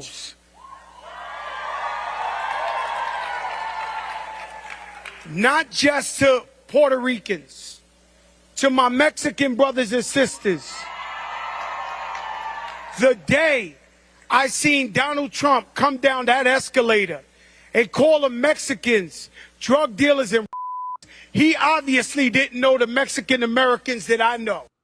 I blurred that word out. I blurred it out because the thing is that I know for a fact that, you know, YouTube is very strict when it comes to certain words and everything like that. But I want you to understand that was not the only time. Remember, and a lot of people were suspicious about this. A lot of people were suspicious. Fat Joe, as this fat white man, how is he hosting the BET Awards? That was a lot of people like, that's very odd.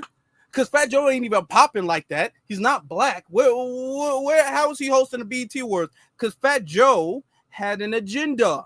Fat Joe had an assignment. Fat Joe did not get chosen. He did not get picked, and it's not a vote. Fat Joe was deliberately picked there because Fat Joe had assignments for 2024. Look at this. All right. And this is fair use, y'all. Fair use, y'all. Fair use. This is Fat Joe with the BET thing.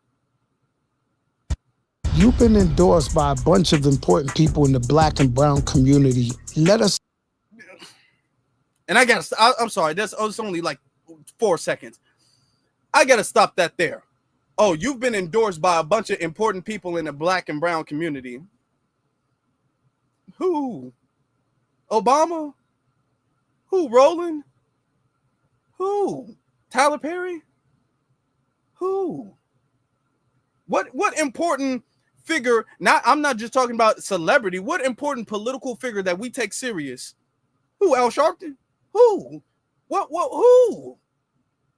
Who? I don't know. No. Who? Obama? Who are you talking about? But notice this. Notice now when he's on the BET, he's gonna say black and brown. Then he says black. Now when he's at the rally, oh, shout out to the Puerto Ricans. Shout out to the Mexicans. Oh, so it's Mexican and Puerto Rican when there's no black people. When he's talking about his group of people, oh, shout out to them. Shout out to Mexicans. Shout out to Puerto Ricans.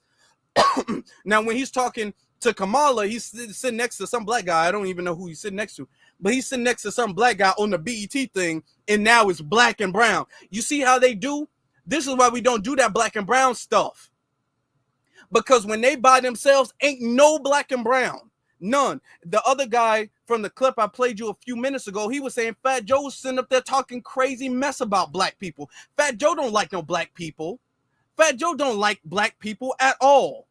But Fat Joe will talk crazy mess about black people. Then when he's in front of black people, then he wants to be like, oh, I've always been a mutt. I've always been lost. I've always been, Farrakhan calls me a black man, and I've always been too black for them and then too white for them. And I've always been in the middle, and I've always, yeah, but when you behind closed doors where your truth gets to come out, then next thing you know, it's not about no black and brown alliance. All that black and brown alliance stuff is over with. It's done. Listen to this. Okay, this was his assignment.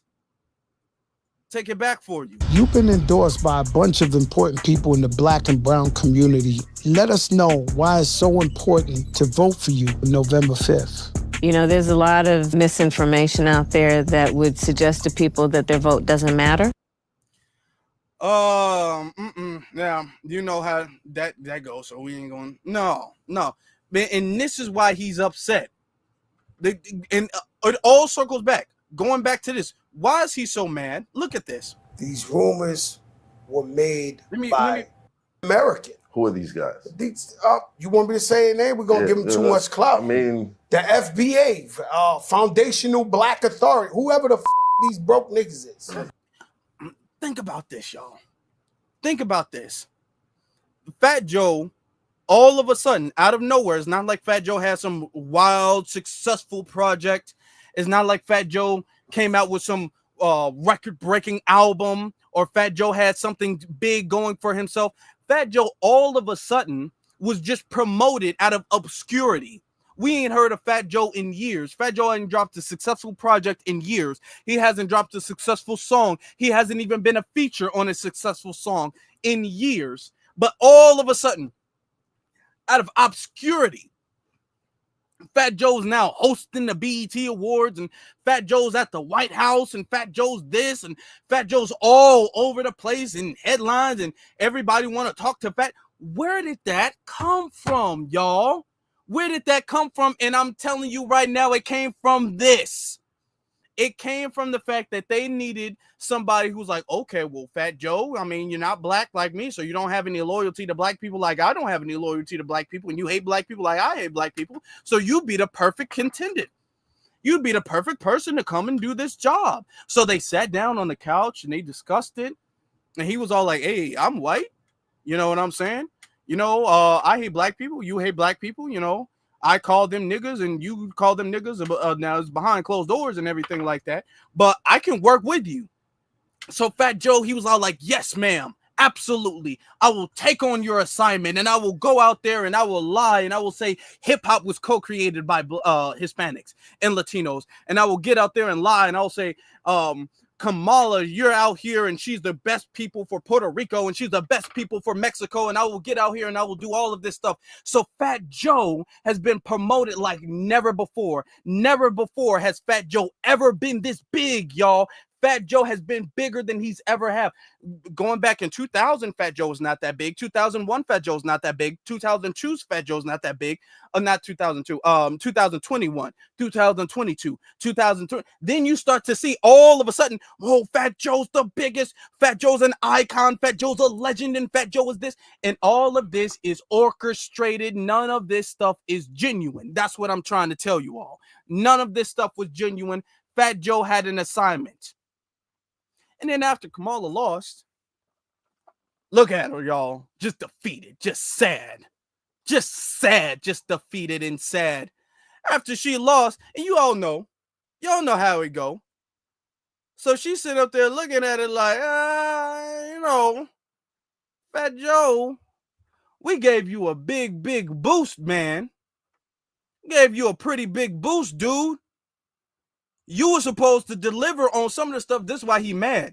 Because he got to go back to his boss and tell his boss he failed in every assignment. He got to tell his boss, yo, the FBA got me again.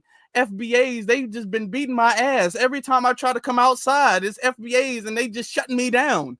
I'm just getting shut down by FBAs left and right. I say hip hop was co-created by FBA, by Latinos, and here comes FBA. I said Kamala should be the next president, and here comes FBA. Everywhere I go, FBA is just whooping my ass. I can't do nothing. I can't do nothing. And Fat Joe, you know how I go. Y'all know how I go. Y'all know. Let me show you. Y'all remember, like on the Saturday morning cartoons.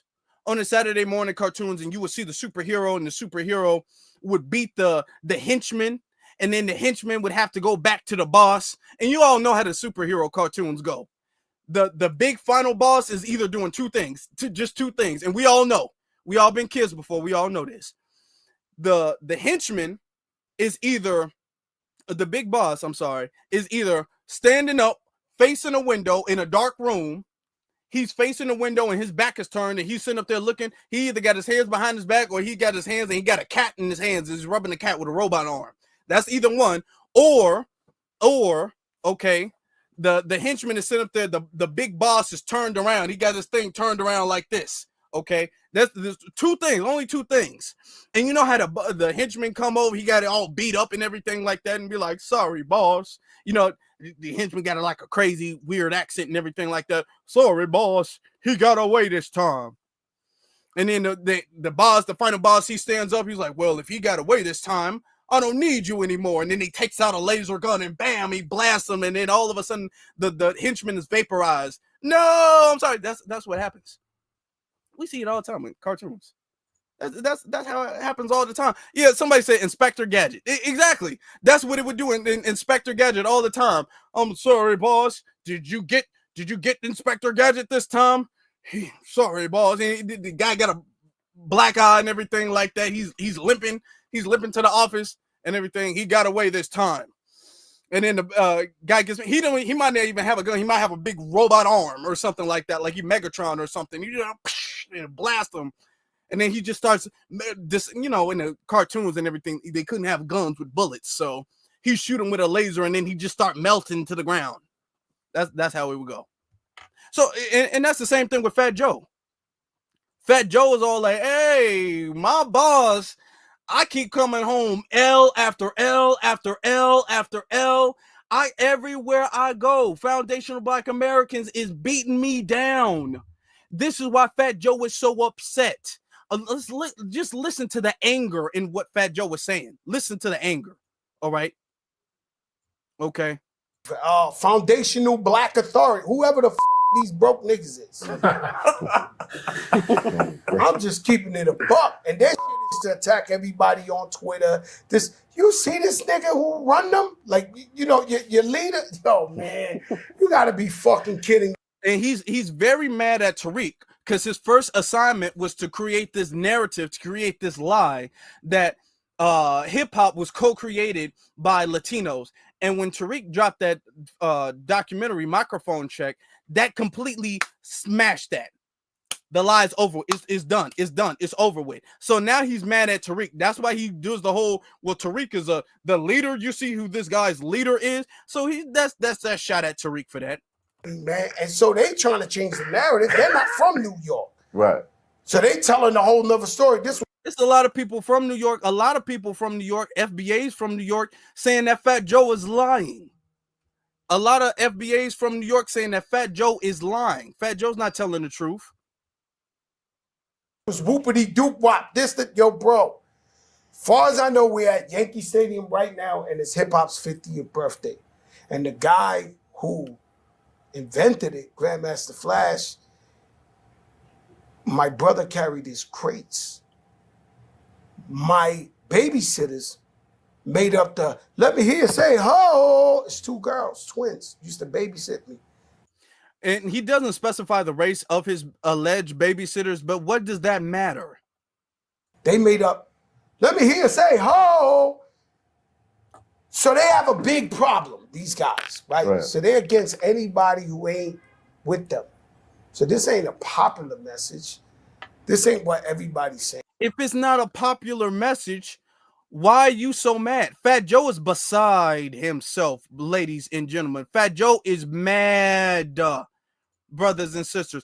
Why are you so mad?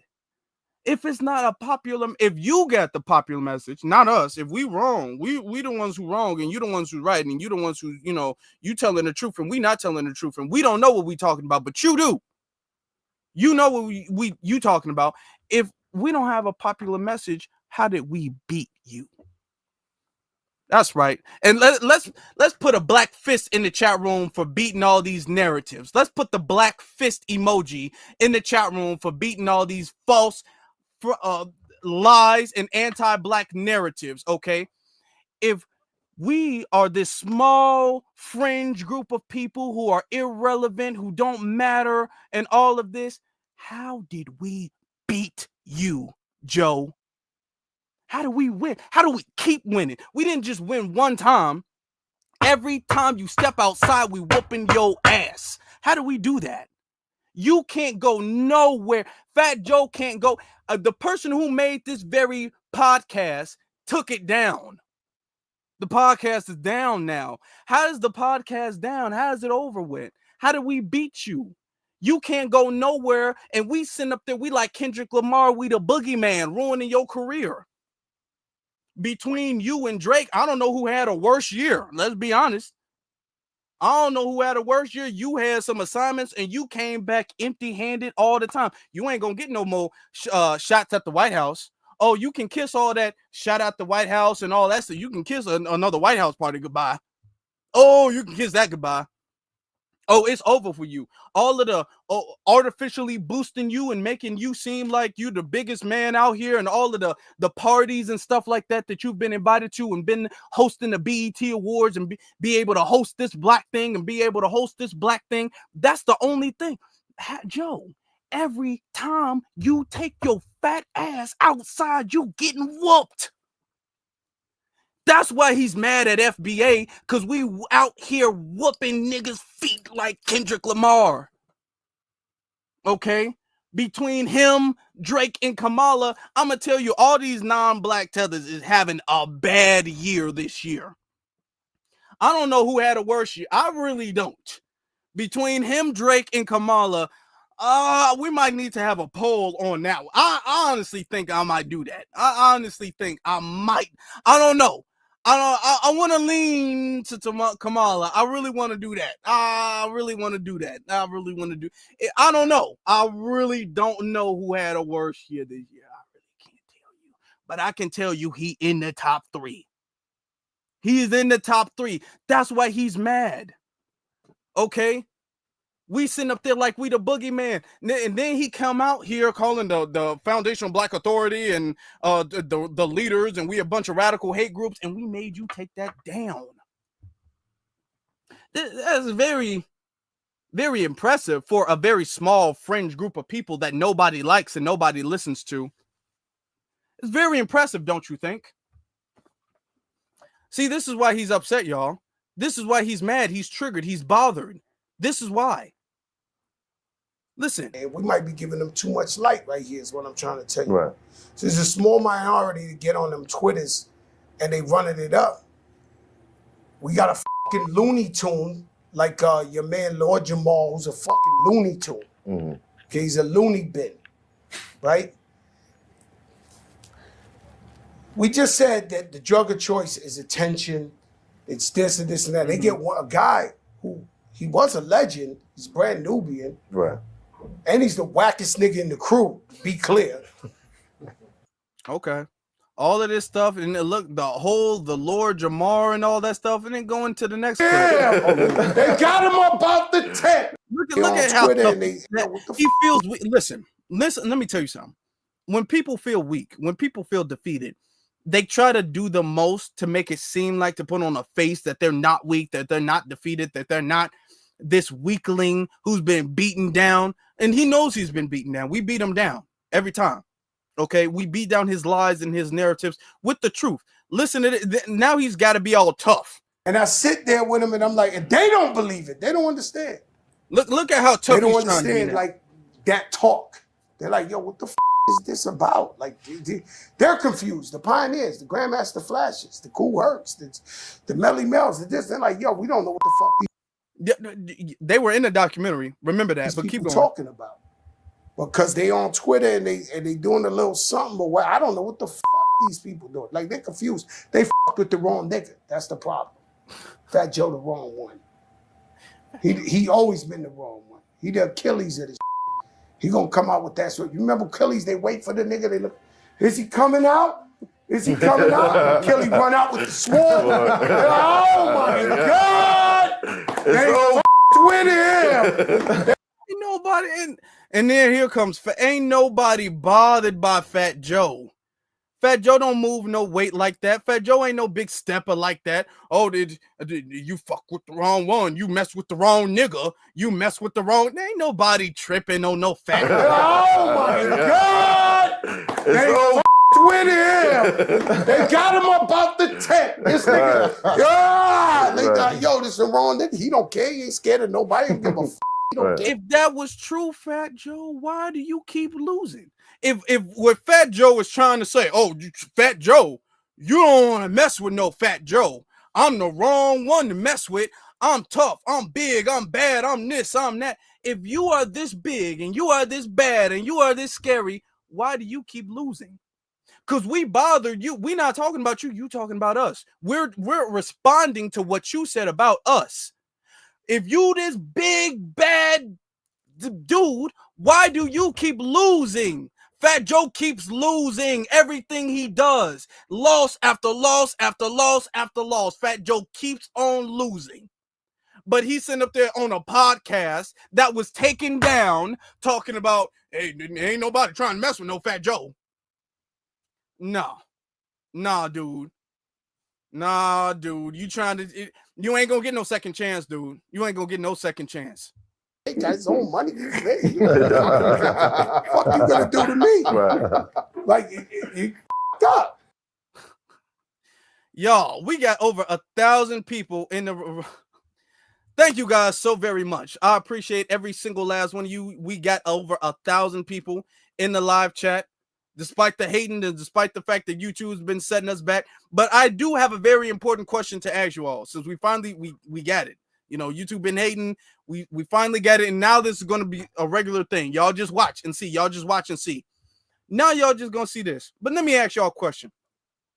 Do you all want to call in and say something about this situation? We got a little bit of time tonight. Y'all want to call in and say something? Because I'm in a celebratory mood. We got over 1,000 people in the chat room. This is the first time for this channel to get over 1,000 people in here. You know, it's been a hard, difficult road, and I wanted to get this goal mark. I want to get this mark, this thing, over 1,000 before the end of 2024. That was a secret goal of mine. Finally, we was able to get it. Finally, so thank goodness, thank God, thank you, God. But do you all want to call in? If you guys do, put the phone emoji in the chat room. If you guys want to call in, put the phone emoji in the chat room. So you say, congratulations, Afro. Thank you all. Thank you all. Thank you all. Thank you all. Iron Will, I'll see you later. Happy holidays to you. If you guys want to do it, you know what I'm saying?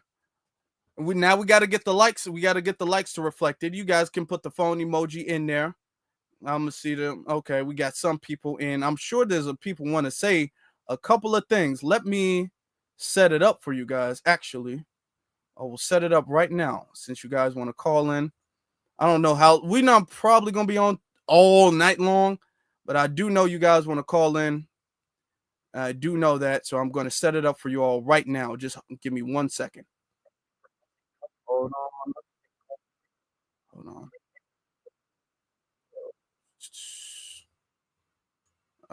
Setting it up right now.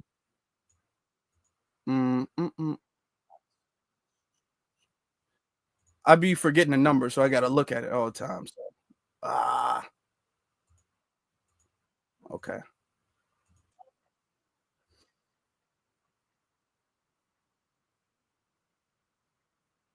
Okay. Well.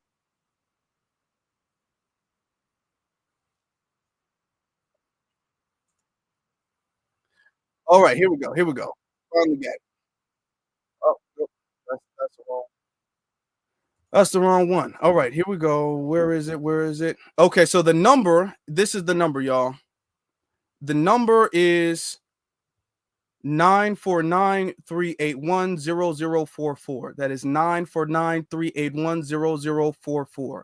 Let's see. We got some more. As we're doing that, we're gonna get to some more super chats. As we're waiting on the callers. So we got our good brother Hurricane says, I'm not sorry to say this, but we should become meaner. We should become meaner. As much BS as we took, we earned that right. Yeah, I agree. Denise says his name is Amru Foodie, not Myron Gaines. That's true. Myron Gaines is not his real name. FBA Queen says, FBA Queen says, FBAs are still too nice to these tethers, shields, and the raccoon emoji. Embrace your inner I can't really see that word. Embrace your inner signifying. I think that's selfishness. I can't really see it. I gotta pull the thing up. Don't hold back. Yeah, don't hold back. I gotta change the font. The font is making this difficult to read. Okay. Oh wow, we got a lot of people calling already. Okay, hold on. Let me pull up the thing. Share the screen. What the hell? Okay, here we go. All right, here we go. So caller from area code 816. You're on live. What is your name? Where are you calling from? Smiles, can you hear me? Yeah, I can hear you. What's your name? Where are you calling from? Smiles, calling from KCM Motor Town. What's on your mind? Proud of you, bro. You're doing good. You're doing good work, man. Thank you, brother. Thank you. I just wanted to say, with Fat Joe, Big Pun was respected because Big Pun admitted to kneeling on the floor and kissing Fuji Rap's pinky ring. So, you know, he was just paying homage. So, you know, you got to humble yourself and pay homage. That's all. Yeah. And I'm out. Appreciate you. And like I said, there's nothing wrong. We're not saying that Caribbeans, we're not saying that Caribbeans or Puerto Ricans did not contribute anything. They didn't matter. We're not saying they didn't matter. They're trying to take something that they don't deserve. They're trying to steal valor. That's the thing. They can easily say, oh yeah, we were here right afterward, but we did help advance it. Okay. No, we can give that to them. But they're trying to literally say we were there with the creation. We were equally responsible for the creation, and that's not true. So that's what the issue is. Yeah, that's funny. Yep. But thank you, brother. I appreciate you. No doubt. All right. Let me see. Caller from area code 646. You are on live. What is your name? Where are you calling from? Peace. What's going on? My name is Mike, and I'm from New York City. What's going on? Mike from New York. Tell me about the Puerto Rican contributions to hip hop, brother. I'm all right.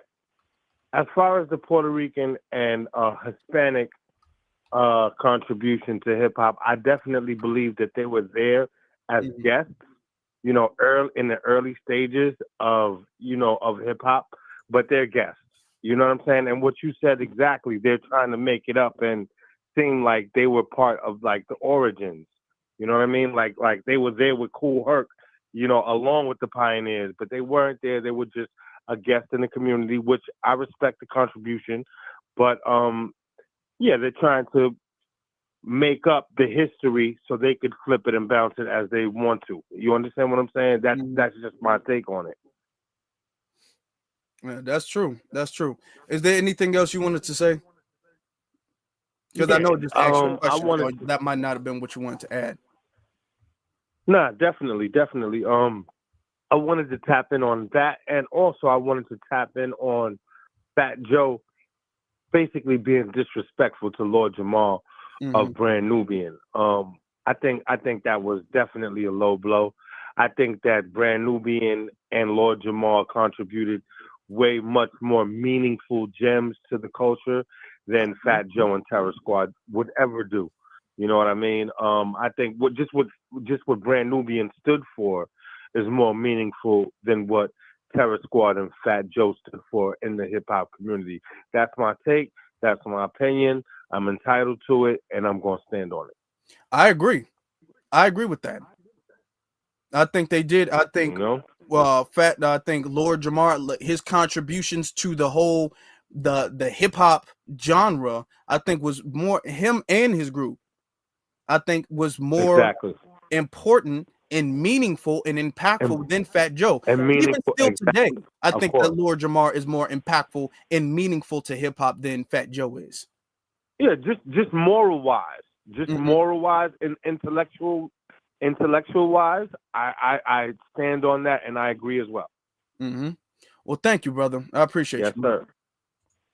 I appreciate you too. Good luck with your channel. Keep on doing your thing, man. In 2025, you will definitely break down more barriers. I heard you say that this was a goal for you to get 1,000 on your live. Congratulations, and keep on doing your thing, man. Keep on doing God's work. God bless. Thank you, brother. Appreciate you. All right, peace. Peace, brother. I agree. I mean, and let's be honest, Fat Joe was not Fat Joe caping for Kamala, and then Lord Jamar, he was calling Kamala out. So you can see who has the interest in the best benefit of the people in their minds. Okay, who puts themselves first? That's Fat Joe. Caller from area code 717. You're on live. What is your name and where are you calling from? Can you hear me, big brother? Yeah, I got you. This is Chris calling from Lancaster, PA, but I'm originally from Harrisburg. It's me, brother. How you doing? I'm good, brother. How you feeling?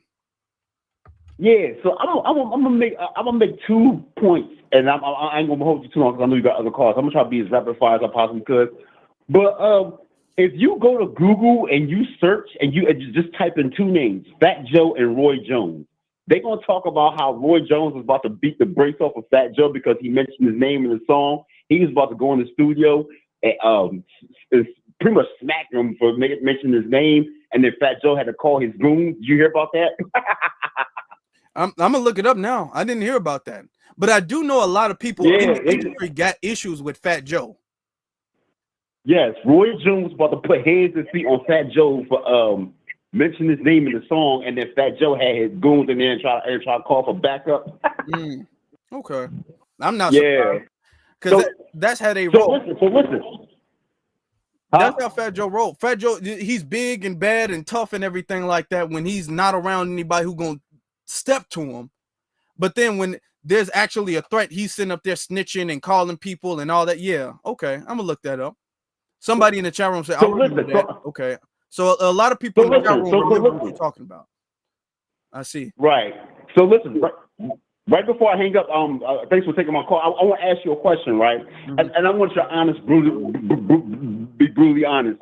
Do you think that, because I think that there's too much of a machine behind these artists, and I think these big mega media companies are getting behind these industry plants. So my question to you is, do you think sometime in the future that the grassroots, the FBA grassroots are going to start, picking who's the hottest artist instead of them telling us who the hottest artist is, if that makes sense? They just keep force feeding us these industry plants, like these weird rappers who's like pushing democratic agendas. So do you think that sometime in the future we can take back power from these big machines and then we start selecting who's hot instead of them? Thanks for taking my call. B1 salute. B1, brother. B1 salute to you. I agree. I do think so. I'm gonna be real brief with my answer before I get to the next call. When it comes to industry, we've been calling out, and I'm glad we've been calling out industry plants for the longest time, but now it's a big thing that we call out industry plants, which is why you see somebody who's super hot for like 1 or 2 years, and then all of a sudden they kind of fall off. That was happening with Cardi B. When Cardi B first came out, Cardi B was big. What was Cardi B's last album? If I'm not mistaken, Cardi B only dropped 1 album. And when was that? Cardi B's been in some features and maybe and I don't even know if she's had any singles or mixtapes since then. She's not no big person, and they do it because these people, they want to influence certain people with certain messaging, and then even in a political sense, a cultural and political sense. But we've shown them like, hey, we don't really rock with you like that. There's only certain artists that can still get on the mic that we still have enough respect for, that we still rock with and everything. You know, so I do think that is, I'm already starting to see that is a trend, that kind of, if we don't really back an artist, they fall off. You know what I'm saying? And who knows what, even with Megan Thee Stallion, let's be honest, that Megan Thee Stallion not really doing the numbers like no really new artist, if we're going to be very honest, despite the big mega industry push, no new artist like that is doing crazy numbers. None of them are doing crazy numbers as far as their album sales. They might go viral, but their album sales, Ice Spice, somebody brought up Ice Spice. Ice Spice is another one. Ice Spice is another one. As far as their album sales, they don't really go nowhere. So yeah, I do think I do agree with that. But I got some more callers. Let me get to caller 317. You're on live. What's your name and where you calling from? Yeah, this is Big Kev, Indianapolis. Kevin, what's now, on your mind, brother? See, this is the thing, though. People don't understand, especially when it comes to Africa. They've been trying to take over us for 1,000 years. You know what I'm saying? Mm-hmm. Thousands, they've been coming over here trying to put us out the way. You know, and be that as it may, going back to the Fat Joe thing, knows him and Cardi was behind Ku Klux Klan. You know what I'm saying? They was caping for her real hard. And I heard a girl on the video the other day said over in Puerto Rico, they take music from the Afro Puerto Ricans over there. They just go in there and bogart they stuff like it ain't nothing. And see, we ain't letting them take our stuff over here. We ain't doing that. Because, see, you would not have hip-hop music without funk music. You know what I'm saying? I grew up in Ohio. Dayton, Ohio was the home of funk music. So I know it. So can't nobody come in and say that's them. Because with no Puerto Ricans around in Dayton, Ohio when I was coming up in there. You know what I'm saying? Mm-hmm. But they nothing but a bunch of liars. That's all they do. And see, the thing with Africans coming over here talking slick, that's how we became enslaved, because of the Moors. They brought them over here. You know what I'm saying? The Spanish over here. And then we got messed up behind that, and they still trying to do that, you know, on the low. But it's nothing but jealousy. That's all it is. Because we set the tempo for the planet, and they don't. And I'll land right there. That's very true. That's very true. And you can tell that there's no alliance when it comes to Puerto Ricans and Black Americans. Look at how Puerto Ricans treat Afro Puerto Ricans. Look at how they treat the dark-skinned people in Puerto Rico. You think when they come to America, their ideology and their belief changes? You think they don't like? So let me just get this straight. They don't like dark-skinned people where they're from, but when they come to America, they like dark-skinned people. That makes sense. I live around a bunch of Hispanics. You know what I'm saying? Mm-hmm. I live a bunch of them, and I don't let them talk that crap to me, though, because I go upside the head. That's like them Africans. They don't talk that same mess they get online and talk. They don't talk that when they standing in front of you, though. I done had to check a few of them. They don't talk that mess. No. And I had one say, hey, brother, where's the Black Indians? I said, you looking at one, Blackfoot Cherokee, you looking at him. I don't play that crap. Appreciate you, brother. I said, y'all need yeah, that's what's up, man. I land my plane. Appreciate your call, brother Kevin. Thank you. All right. Now we're going to get you because we got a lot of callers. So I'm going to make sure I try to get to everybody. So caller from area code, hold on. Let me accept a call first. Caller from area code 346. You're on live. What is your name? Where are you calling from? Hello. How you doing, Apple? I'm good. How are you? My name is Yolanda. Your name is what? I'm sorry. Yolanda. Okay. Yolanda, where are you calling from? Texas. All right. What's on your mind, sister? Okay, so I want to just give my little 2 cents about Fat Joe. Now, I just really think that he's like a culture vulture, and he's an opportunist, like a lot of these other people like him. I don't think that he respects the Black American community in particular. I mean, because it's like we're such a loving group of people, and we tiptoe around other communities and try to respect them and try to make sure that we're not doing anything that goes against, what they're about. Like when the whole Eskimo situation came out, we were online apologizing. We had other Black people, getting on to other Black people about, using, and we had no idea if that was actually they say it was a slur. Like nobody had a clue, but we corrected ourselves and we had respect for them. But the Latino community, they have no respect for us because they continuously use the N-word, knowing good, because you have hundreds of Latinos that have admitted on social media that their family, that's the culture. Like they have racism in their culture. They have admitted that, and they know that. So why would you keep saying that word? And I feel like Fat Joe does not respect the Black community, and I feel like these people like Fat Joe, they have a vested interest in our culture because they feed their families off of our culture, and they don't want to, they want to like solidify their place. That they don't want. You know what I'm trying to say? They want to attach themselves because they actually make money off of it. They monetize it. They exploit our culture, and they only want to be in proximity to certain Black people because they want the social clout. They want to have the relevance. They don't want to seem like they are actually make it like obvious that they're exploiting the culture.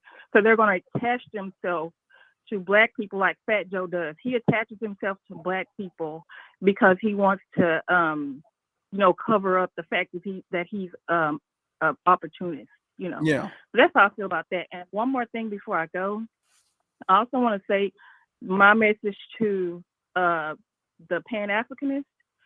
I have seen so many Pan-Africanists, like whether they be Black American or Caribbean or Africans, y'all keep getting on to Black Americans about, them, calling people names, or like they're calling people tethers or whatever, or firing off at these people that, problematic people like from Africa or wherever. But I never see any of you guys like holding like people like Myron Gaines accountable. There was this African lady that they just played her video yesterday, and she made this whole rant about how she has to keep her kids away from Black Americans because we're ungrateful and we need Africans more than they need us, blah, blah, blah.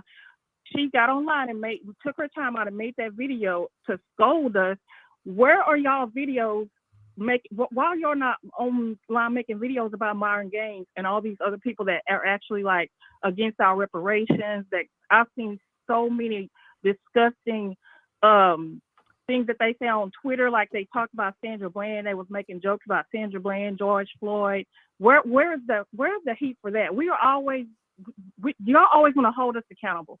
It's like y'all telling us not to fight back. You don't want us to fight back because, especially the Pan-Africanist Black Americans, because you don't want us you think we're making you look bad. Like but people are not going to keep laying down and letting people walk on us like that. We have the right to fight back and stop trying to hold us accountable and you're not holding the other side accountable.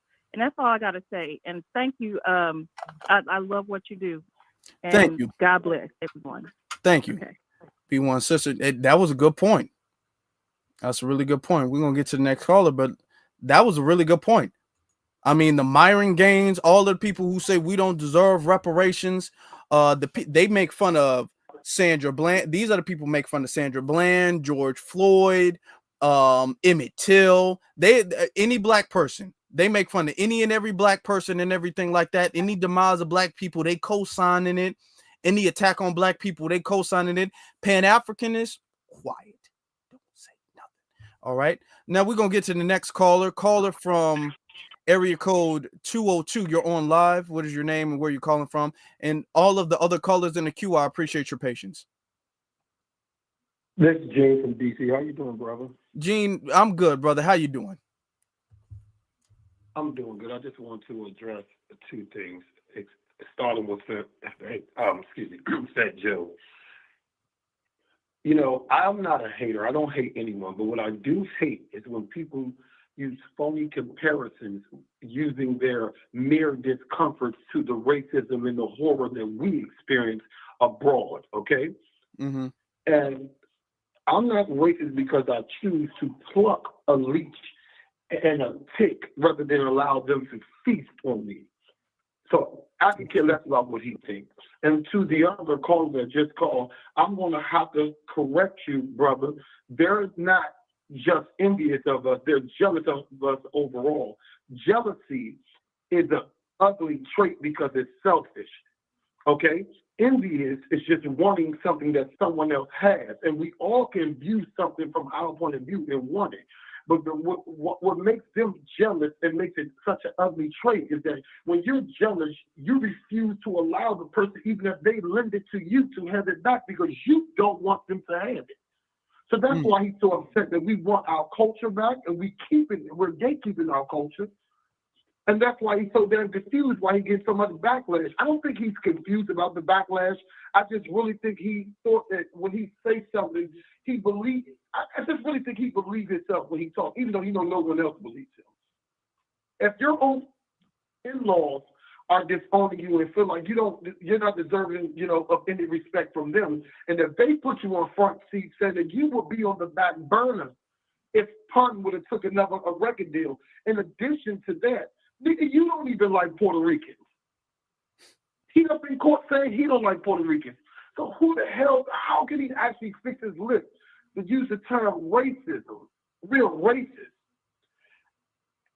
His ineptitude to draw the conclusions between how he feels and how we are racist about how he feels, it just blows my mind that so many people tend to call us racist without any proof, any shred of proof. How you feel about racism isn't racism. I'm tired of people. And I'm going to say this and I'm going to land my plan. We don't owe no one shit. The world is in debt to us. We don't owe no one shit. So I don't owe you an explanation for why I don't give a damn no more. And I damn sure ain't going to owe you an explanation if you crack your mouth again and I'll break your fucking teeth. And I'll land my plane. Hey, I appreciate that. I do appreciate that. It is jealousy because they don't, very well put. It is jealousy. They don't want us to have it. They don't want us to have it. They mad that we got the sauce. They don't have it. They don't want us to have it. They hate us for having it. And we're starting to really, enough of us is starting to really recognize that. All right. So that's very true. Caller from area code 304. You're on live. What's your name? Where are you calling from? Good evening, Afro. This is Miss Nisi, Charleston, West Virginia. Miss Nisi, how you doing, sister? I'm fine. How are you? I'm good. I'm good. I will echo Brother Gene's sentiments. That's how I feel. Okay? But I want to say to the family in the chat, I highly recommend that everyone watch Microphone Check. It is on Amazon Prime right now. Rental $15.98, purchase $19.98. I bought it. I thoroughly enjoyed it. Tariq did his thing. And Microphone Check checked all of them. Yep.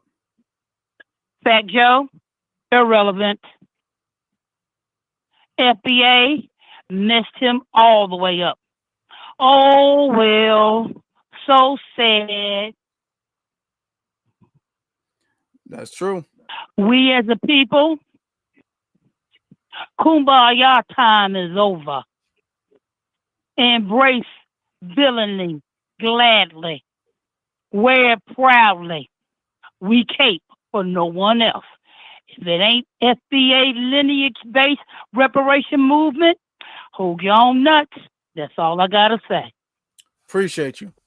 Very well put. I'm gonna say one thing. After the movie, I actually went to the movies to actually go see the movie. I called into Tariq's Twitter space. I called into his Twitter space, had to congratulate him. He did a very thorough job with that movie. I mean, and it's probably not an easy movie to make. You know what I'm saying? Getting everybody, all of the pioneers together, starting from start to finish, and all of the research and stuff you had to do that would go into that type of movie. You know, it was probably a difficult movie, I would assume, to really put together. You know, and he did it in a fast time, a quick amount of time. So I really had to congratulate him with how thorough that movie was. It's very thorough. You all definitely need to go see that. Go watch it, get it, rent it, buy it, all that. Shout out to our mod, Miss Nisi.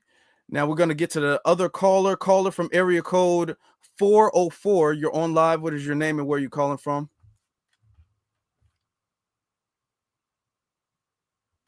Hello? Yeah, Hi. This is Janae from Atlanta. How you doing? I'm good. How you doing? Good. I just want to say that I have an issue with Fat Joe and all of the other black people who allow him to be so comfortable to say the N-word right in front of us and don't even check him. If he's so comfortable with black people, he's Hispanic. How come he never uses any like slur words for Hispanics in any of his songs? That's my point. That's all I want to say. Thank Yeah, you. you know, that's something that we are really gonna have to get straightened out. You know, too long, especially in because Fat Joe, he really came to prominence like in the early 2000s and all that stuff. In the early 2000s, unfortunately, we was way too much on that black and brown stuff. And we've been kind of on that black and brown stuff for the longest time. All right. And now we're starting to really have a objective reality check about that black and brown stuff. Because before they was all like, oh, well, I mean, we all kind of minorities. We would give them black passes. Even when they didn't want it, we would give them black passes. Somebody in the chat room said Cardi B too. Cardi B. Why does she get a nigga pass? Because Cardi B said nigga all the time. You know, but then when she's on a like a interview or she's on a stage or anything like that, she's talking about Latinos and what is she? Is she what Dominican? She's talking about Latinos in the Dominican Republic or wherever she's from. Ain't no blackness there. You know what I'm saying? So we really are but we don't starting to call have them that a reality. and we're not calling them any like wetbacks or anything like that. So why do they get to call us like racial slurs? Yeah, that's a good point. And even if we said something to them about it, they would get defensive at us, like, "Hey, oh well, ain't we all, you know?" Because then they used to bring up the little bit of blackness in their lineage. Oh well, my abuela, my great abuela. No, we don't do that no more. We don't do that no more. And now we're really cracking down on that. That's not the same thing. You're not black. No. Just because you live around black people, that doesn't make you black. No, and that's a good point. If that's the case, Eminem gets an N-word pass. Eminem gets an N-word pass. What's the other white rapper's name? Vanilla Ice. All of these other white rappers, they get an N-word pass. Post Malone gets an N-word. Who doesn't get an N-word pass because you got a black friend now? Like who doesn't? If that's the standard, then everybody gets one, and we can't allow everybody to get one. So we got to cut it off at some point. We really got to cut it off. You know, I appreciate you, Danae. Thank you. Thank you so much. I'm enjoying your show. Thank you. Thank you. All right. Have a good night. Now we're gonna get to caller from 561. What's your name and where you calling from? Oh, congratulations, Elite. Al from West Palm. You know, we got, you know, it's been quoted that we have no friends, you know, and we've had a lot of conflict. This whole continent has been stolen, but our marker is here. We're stonemasons. Ma'at, you know, has been altered, but our temples start from South America, go all the way to Egypt. And everyone on the continent are the same people. We've been warred on. And the problem is we are hopping in the sandbox and lowering our IQ, entertaining bad thoughts and bad energy. We have Ma'at, we have a scale. Best is our God, God best, original God. We got stripes that we earned, and we let other people rock, and we forget that. And then we talk ourselves in the circle to now remove West Indians in Spanish from New York. Who got a date on when Spanish and Jamaicans been in New York? I was born in 73. I visited my grandfather in Brooklyn who had a corner store and a brownstone like the Cosbys. You telling me some beats couldn't have came up out that house? Y'all gotta calm down really and get out the sandbox and grow up, because we got a big war to fight and it starts inside. That I'm gonna land on that, brother, and God bless and congratulations, because I wanted to hear him slip. Thank you, brother. I appreciate you. I appreciate. That's true. That's why we got to know who we are. We got to know who we are. Shout out to him. Well, and I appreciate all of your patience. I'm getting to everybody. I appreciate all of your patience. A lot of people want to call in, but we good. Caller from area code 501. You're on live. What is your name? Where are you calling from? My name is Bo. I'm from Little Rock, Arkansas. What's on your mind? I just want to. What's on your mind? Okay. I just want to piggyback off the young lady from Atlanta, what she just said. It's so true. We just let them come in our community, call us N-words. You get what I'm saying? Nobody says anything, and it started from the stars too. I just watched a Christmas segment on TV with Busta Rhymes rapping for Walmart. After we just said we was gonna boycott it, so we kind of got to stick together with the FBA thing and just make it happen. You know what I'm saying? Just get serious and stop bickering and forward. Getting into it with each other about, oh, what you said, you should have said this. But no, look, we got a lot more to do, you know what I'm saying, with our community, and we need to stay on code. And I'm gonna cut it short and say, what's the subject to all my brothers, and keep your head up. That's true. That's true. But it's up to us to lock in. And unfortunately, a lot of the desperate wanting to be honest, because we've been for too long, we have psychologically been taught that we don't belong anywhere. We don't belong on this land. We kind of really don't belong on Africa. We've had a lot of low self-esteem psychologically. A lot of us have, not all, but a lot.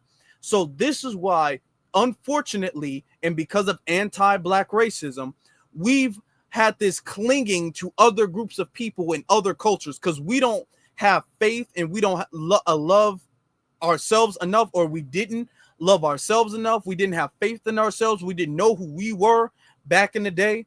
So that's why we had this big, we were infatuated with Hispanic culture, Latina culture, Asian culture, Japanese culture. You know what I'm saying? We just love all of this stuff because we have felt it, and it becomes a thing of you love these cultures out of a disdain to your own culture because you don't really know it. You know, but now that we're claiming our culture, now you're seeing everybody else starting to mimic us. Instead of us trying to mimic them and wear their clothes, now they're mimicking us and wearing our clothes, which they were kind of doing the whole time. But now it's bold now, you know. So that's, yeah, you're absolutely correct. All right, thank you, brother. Thank you, brother. Yeah. Yeah, when we start knowing ourselves, it changes everything. Let me get to some of the callers. Caller from area code 678. You're on live. What's your name? Where you calling from? It's Mikael. You hear me? I hear you, brother. Where are you calling from? I'm calling from the A, from New York. Okay. So I was there way back then. You know what I'm saying? So I remember when that Joey Crack joint played on Mr. Magic.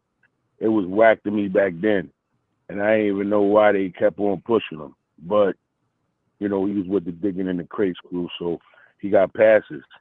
However, I do want to say this though. I want to congratulate you on your 1,000. You know what I mean? In the room. And I also want to congratulate Fat Joe for opening up this public service awakening dialogue. You know what I'm saying? So, the main thing that I really want to, I just got three valuable points. The first point is, now I know I'm not an advocate of violence of any form or fashion, but when he be talking all this, there's violence and such, I've never yet heard in any of his stories where he described the situation where he got ran up out of Westbury College with that whole crew. So, and everybody ran through him and they were all tucking and running. So, he never said about that. When Juan Dance ran through him, he ain't never say that. However, now I do want to say this other point. For a lot of barbers who are in our FBA, if you will, which I actually say is God's people, Hebrews, a lot of the barbers are actually isolated out of the equation when you have FBAs who will completely abandon, and beauticians will completely abandon that trade and go to somebody else, to another ethnic. And then you have a lot of the FBAs, Hebrews, Israel, God's people, who will end up suffering. And then meanwhile, at the same time, you have a lot of those barbers, beauticians have to go get other jobs while the other nationalities thrive. So, and I could speak that from an actual fact, from where I did some design work in hair.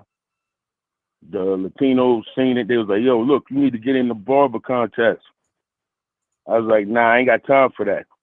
So they say, nah, the pot is for $1,000. I was like, okay, I could do that real fast. So he said, oh, let me go get you the flyer. So he went to go get me the flyer. And then when he came back with the flyer, he said, oh, I'm sorry, it's only for Latinos only. I'm like, oh, what? So not only will we teach you how to cut, but then all of a sudden you want to isolate us out of it, out of the equation, and then our own people will run to a whole nother ethnic. Meanwhile, out of Hempstead, New York, out of Queens, a lot of the black barbershops have went out of business on the strength of that. And ain't nobody thinking about the beauticians, ain't nobody thinking about that. So, what I really truly do suggest is that if everybody gonna stand in this space, that everybody really needs to stand in this space. And if and kind of go back to what is, so that your people can actually thrive. Because Biden said by the year 2040 it's going to be more brown, and then they said by the year 2050 the black income level is going to be 0. The black family income by 2050 is supposed to be 0. That's a serious problem. So, and then my last part that I want to say, I knew Fat Joe was a sellout, and he signed on with them boys when I seen him pushing that COVID shot. I knew he was being paid, especially when they gave him some shine on the camera during one of those verses. So he's always after he fell off, he had the movement, he had the pass to get in with the blacks. Leo and the gang, they seen it, they took advantage of it, and they keep pimping them and pushing them. So when we wake up, all that stops. And it sounds like we waking it up, and I thank Fat Joe for it. Yep. Stuff like this we use to our benefit. That's a good point. Thank you, brother. I appreciate your call. Got a lot of calls. I'm gonna get to everybody. Shout out to New York. Shout out to the family in New York. I know y'all get a lot of flack. I know y'all do. But shout out to the New York family. Shout out to the New York family. Caller from area code 872. You're on live. What is your name? Where are you calling from? Yes, sir. Yes, sir. My name is Deco Chief in the place to be. I'm from Chicago, Illinois. Salute Go, to Chief, you. brother. What's Salute on to your mind, man? Talk to me. Chilling, man. I wanted to give a shout out, man, because I seen Black Alpha today. Seen his little live. It was live. It was on point. You know what I'm saying? Brother Marcel Dixon was on there popping that stuff. You know what I'm saying? I appreciate it. And I also want to give a shout out to all the people that called in to your live. You know what I'm saying? Because they really touching on some stuff. You know what I'm saying? You know, I'm an older brother from Chicago, but you know, I'm hip hop. You know that, Afro. You dig what I'm saying? What people don't know, I've been doing my thing for well over 40 years, few years over 40 years, 44 years now. You know what I'm saying? But this is what I know. We didn't play in Chicago. See, here's the thing I want to say real quick. Culture, FBA, you know, we are the culture.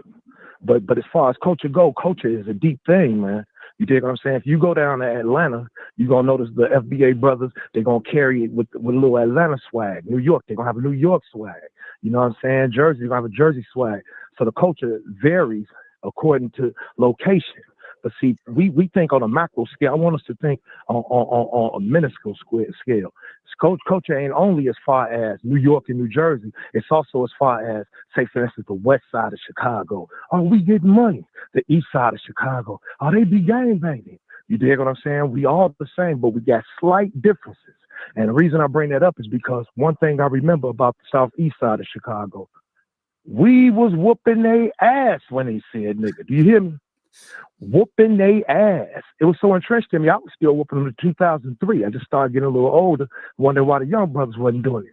But if you think back a couple years ago, I came on the Black Authority and I mentioned a plan that I have to get them to stop saying nigga. If you don't mind, I'd like to repeat the plan. Go ahead. Go ahead. Right, so listen. Check this out. What we got to do, if you got a Latino friend that be around you, you know what I'm saying? By the way, Jason down in my studio right now making a beat.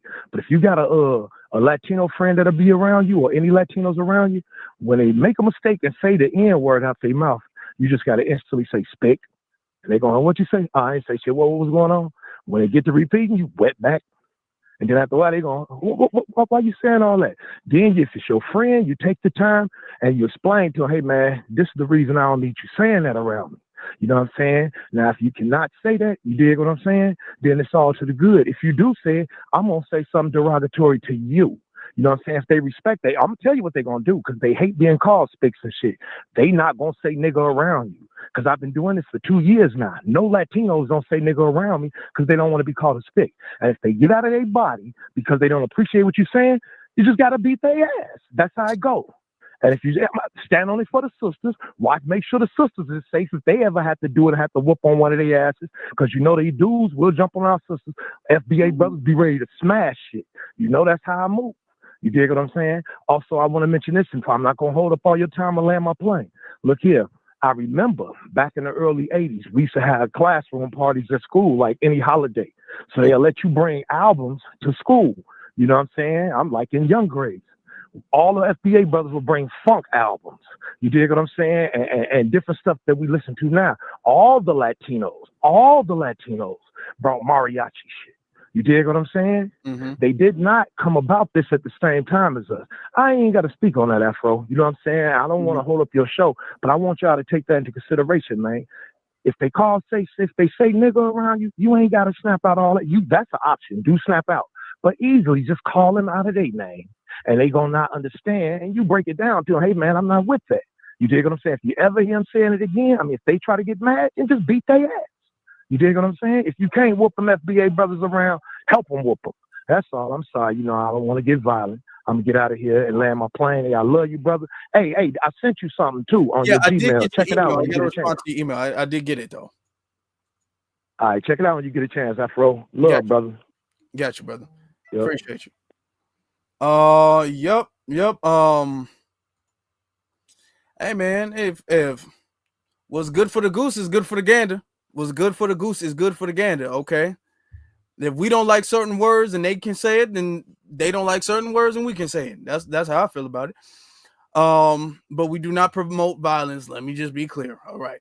Anyway, caller from area code 719. You're on live. What is your name? Where are you calling from? Tell it like it is, calling out of California. Tell it like it is, brother. How you doing? Oh, I'm doing good. How about yourself? I'm good, brother. I'm good. Well, I want to first congratulate you on that hitting that 1,000 mark. You know, it's a major milestone. You know, especially since you predicted doing it around the end of the year. So you did good on that. Appreciate everything that you do.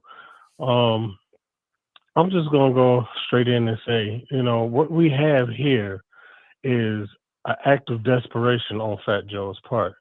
Because here's the thing, he is resorting. See, he lied about something and he told a major lie, and at the same time, he was not only did he tell a major lie about you know Puerto Ricans or creating hip hop 50-50, like Tariq Nasheed said. He said it and then ran out the room. You know, now he's working extra hard to defend that lie. You know. And at the same time, he was Democratic shilling, you see. And so the reason, all of this comes together under one point. He knows he's not that good with the music. I mean, he's got 10 albums out, and maybe one of them went platinum. So he can't fall back on his music. He has no talent there. So he has to go. So basically, when they brought him up, when the Democrats brought him up in front of the whole world, they basically breathed a new life in his career, but it was short-lived. That short breath that they breathed into him, you know, he's back on life support again. You know what I mean? Mm-hmm. So it's like you know, they can only revive his career and his credibility for a hot minute. And so now, since microphones on the musical side, Tariq Nasheed, and this is why he considers Tariq Nasheed the leader of the FBA, even though we're not a group, but he considers Tariq Nasheed the leader because Tariq Nasheed put a big gaping hole in that. And the musical side of, you know what I'm saying, of Fat Joe's career by putting out Microphone Check. And then on the other side, you got a bunch of broke ass niggas, like he said, you know, he just lost the war to a bunch of broke niggas, basically. When, you know what I'm saying, when he sat there in that barbershop, and he was talking all that trash about, you know, FBA, broke niggas, this, that, and that. Dude, you just spoke to how weak you truly are. You just spoke to your own weakness.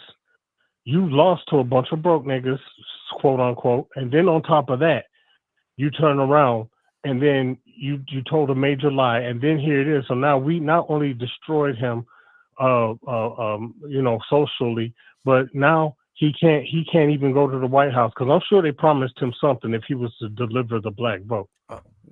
Yep. But since he couldn't deliver, he lost on that too. So whatever political, you know, incentives that he had to bring the black vote on board with the Democratic Party, yeah, that crashed and burned right along with his, I guess, supposed music career. Yep.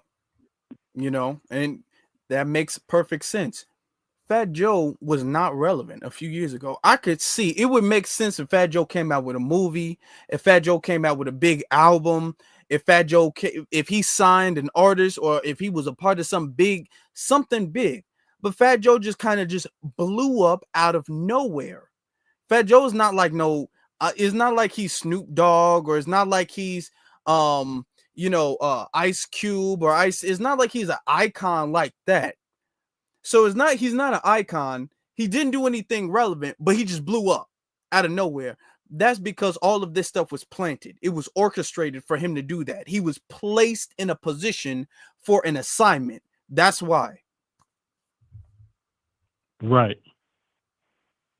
And I mean, that whole thing, that assignment, like I said, that assignment that he got placed for, he crashed and burned on all of it. I mean, he lost both wings to the plane. So now it's just in free fall right now.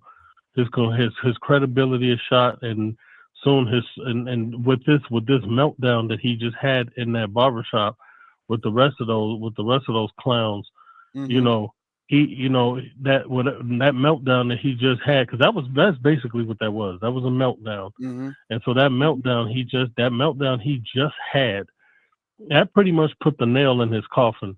I mean, as far as any kind of credibility is concerned. Yeah. So that's all I have to say, and I'm just gonna land there. Oh, by the way, Snoop Dogg's new album, fire.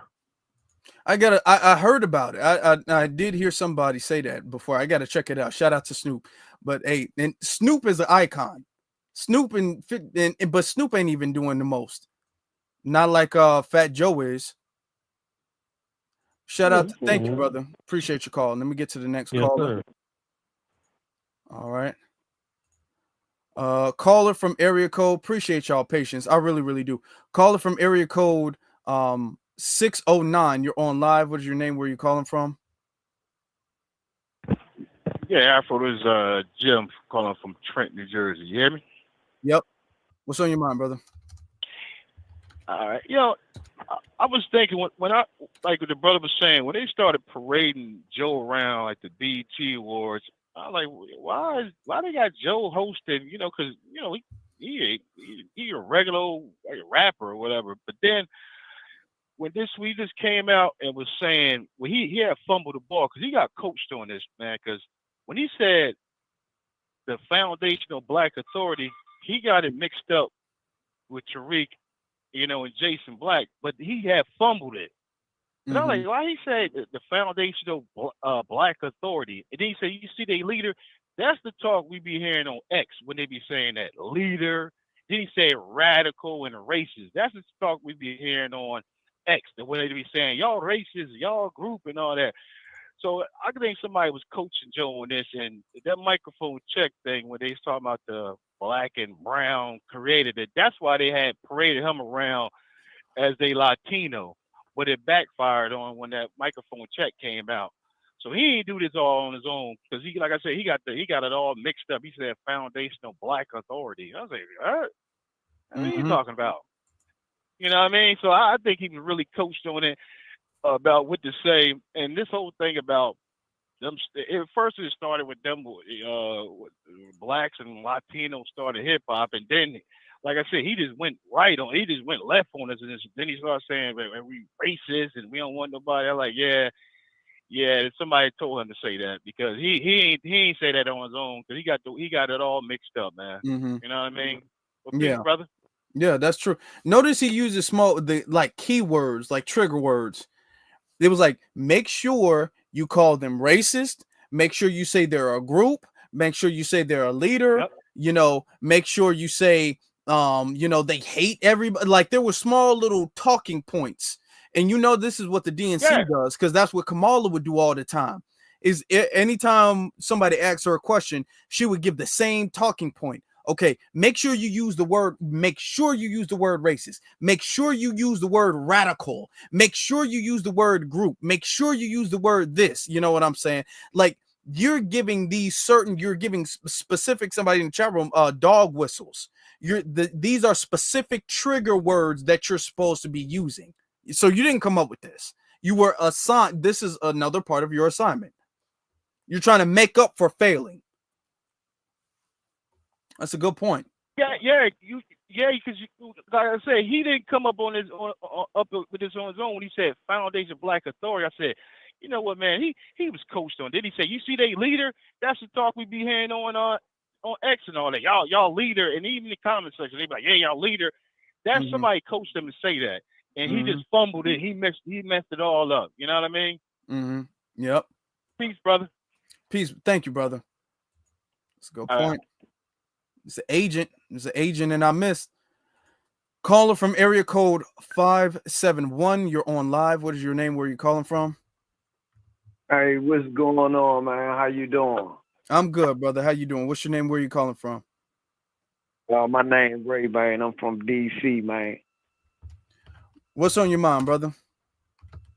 Man, this whole thing is just it's ridiculous, man. I'm gonna tell you why. it come down to like, just simple respect. With me personally, I'm not gonna sit there and argue who created hip hop. We know who created it. You know what I'm saying? Mm-hmm. But I'm gonna say something. I'm gonna spread a few things, man, and I need people to listen. Number one, don't support the corny ass dude anyway. He's corny as shit. Number one. Number two, see, when he started using that nigga word and all that, we should have been stopping him right there. And that's a big problem. But the thing is, when you argue with another race of why they shouldn't be able to say the word, see, it's not good enough to say, oh, you can't say it because you ain't black. No, what you tell them is you can't say it because when we walk in this damn store, they gonna follow my black ass, the security will. They not gonna follow you. So you ain't nothing like me. So my thing is with Joe, see, Joe from New York, and this is out to all of New York. I'm not gonna ever disrespect New York, but see, Joe, he from New York.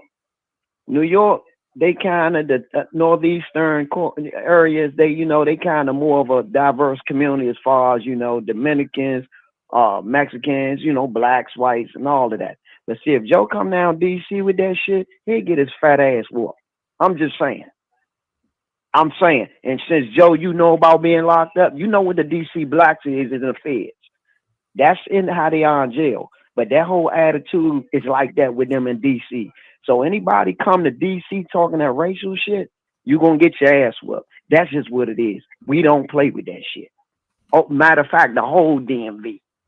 And see, ain't nobody gonna learn until they get dealt with. And see, and that's the big problem, man. We let people in, we don't hold nobody accountable, and they sitting there doing what they want. You know what I'm saying? And the shit ain't right. But like I said, fat ass Joe come to DC with that shit, you'll end up in a goddamn piano box. Stop playing. We on man time down here in DC. Slim. Shout out to DC. Shout out to DC. Yeah. Not he that don't we want that promote right. violence, because I don't want you two to be saying that we do violence. We don't promote violence.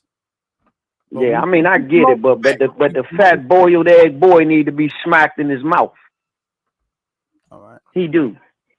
I'm not going for. Let me tell you something. I was at a job and the dude came out because he thought he could talk that nigga shit to me. I broke his damn mouth.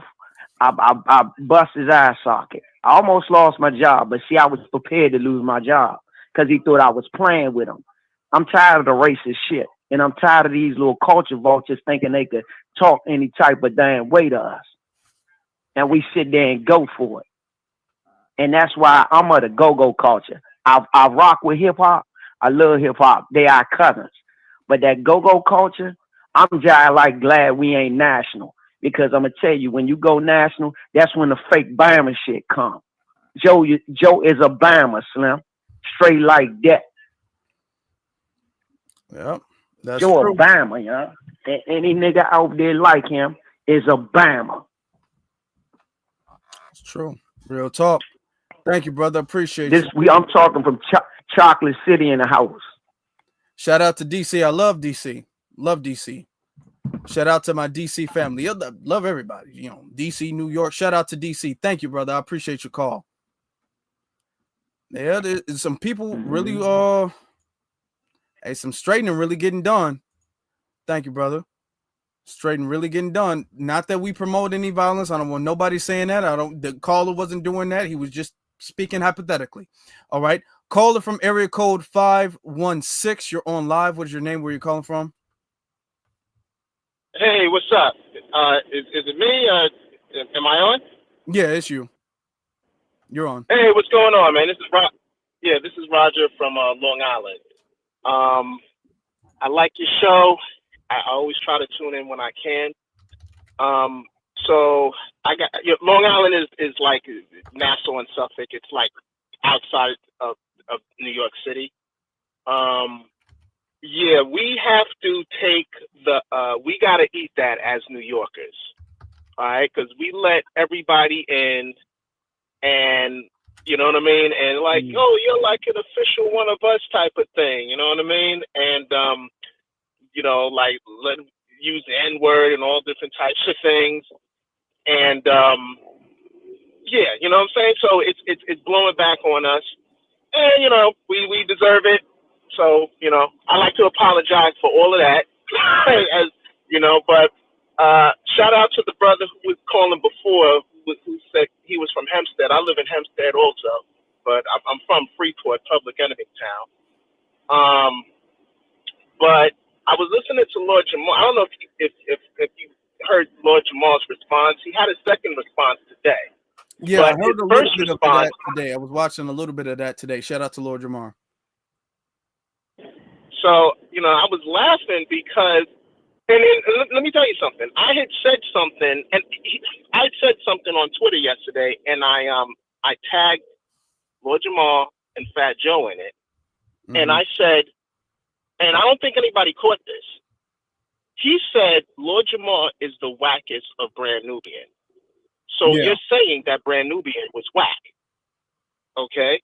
When I said that, Lord Jamal came on today and said the same thing. I was like, are you saying the whole crew was whack? You know what I mean? So first of all, I just want to say Grand Puma Maxwell will rip lyrically will rip Fat Joe every which way from Sunday. Okay? Fat Joe doesn't write his rhymes. He's not lyrical. Okay, but the funny thing was I was laughing because yesterday Lord Jamal said, you know, back in the late 80s, early 90s, he saw Fat Joe at the club and he was just like, yo, who's this white dude with the kufi on his head? I said, oh, no, that guy's not white. He's Fat Joe. He's Puerto Rican and Cuban or whatever. And he said Fat Joe walked up to him and said, yo, I like your music, you know, and like respecting him and all that different type of stuff. So I kind of thought that was kind of funny or whatever the case was. But you know, we gotta remember about the whole thing about, you know, I don't know what century it was. I'm pretty sure you know when South America and like all of those like Spanish islands down there, they was mostly black, and then one of the governments said, hey, we gotta whiten this up, so they started bringing like more Europeans there, okay, to like push the you know, dark-skinned Latinos, Spanish people, to like drive their population down. Okay, so we also have to remember that after the Civil War, a lot of the Confederate soldiers was like, oh shit, Lincoln's gonna kill us for treason, and so a lot of them fled to South America and took their culture of racism with them. Okay, and they got towns in like Brazil where they got the Confederate flag. You know, this is something I was watching on, like, you know, the History Channel. I know it's the History Channel. We know there's some, you know what I mean, whatever there. But, you know, it's just like back in the TV days when people used to watch TV. It was just, you know, you flipping through the channels and you're like, oh, what's this? And you saw them recreating, you know, some white guy had some Confederate thing on, you know, uniform on or whatever. And you saw all those Spanish people dancing around the Confederate flag. And it's like, oh, it's part of the culture or whatever. So there's an origin to you know, to all of that about, you know, like, oh, why they're racist and why they treat Afro, Black, dark-skinned Latinos the way they do.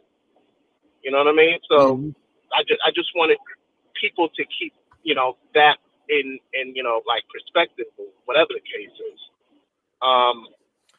But I'm gonna have to. What is your Twitter thing? Because there's something I wanted to ask you. I didn't want to put it out on the thing. What is my my Twitter? Your X. Yeah. It's the Afro Elite. All right, and it's in the description below. The link to my X or Twitter, whatever you call it, is in the description below. The Afro Elite. Yep. Elite. Oh, there. Okay, because I have a plan on how we can get reparations. I got a plan on how we can get a pass. So I want to run that by you. Okay. I ran it by Marcus Dixon, and he liked it also. All right, so I'll let you go and you know, do your thing. All right, appreciate you, brother. Thank you. All right, Later. No, now we're gonna have to, because we still got a lot of callers, and I still want to get to everybody. So let's kind of keep our calls. You know, let's get to the point with it. You know, I know a lot of people want to say something, but I want to be fair to everybody. So, caller from area code 216. What's your name? Where you calling from? This Antithesis calling from Cleveland by way of Valdosta. How you doing, young brother? I'm good, brother. How you feeling? I'm feeling great, man. You got that 1K? I've been rocking with you for a few years. I remember when you was barely cracking 100, man. I appreciate your growth. Yeah, thank you. I appreciate your support, man. I really do. It means a lot, and it is very helpful. Well, like I said, I appreciate your mentorship and guidance. And, you know, it's helping me get on code. So, yeah, I appreciate you, brother. Thank you. But I'll be real quick and real brief. Yeah, I remember Fat Joe back in like the 90s. If you look at some of the videos,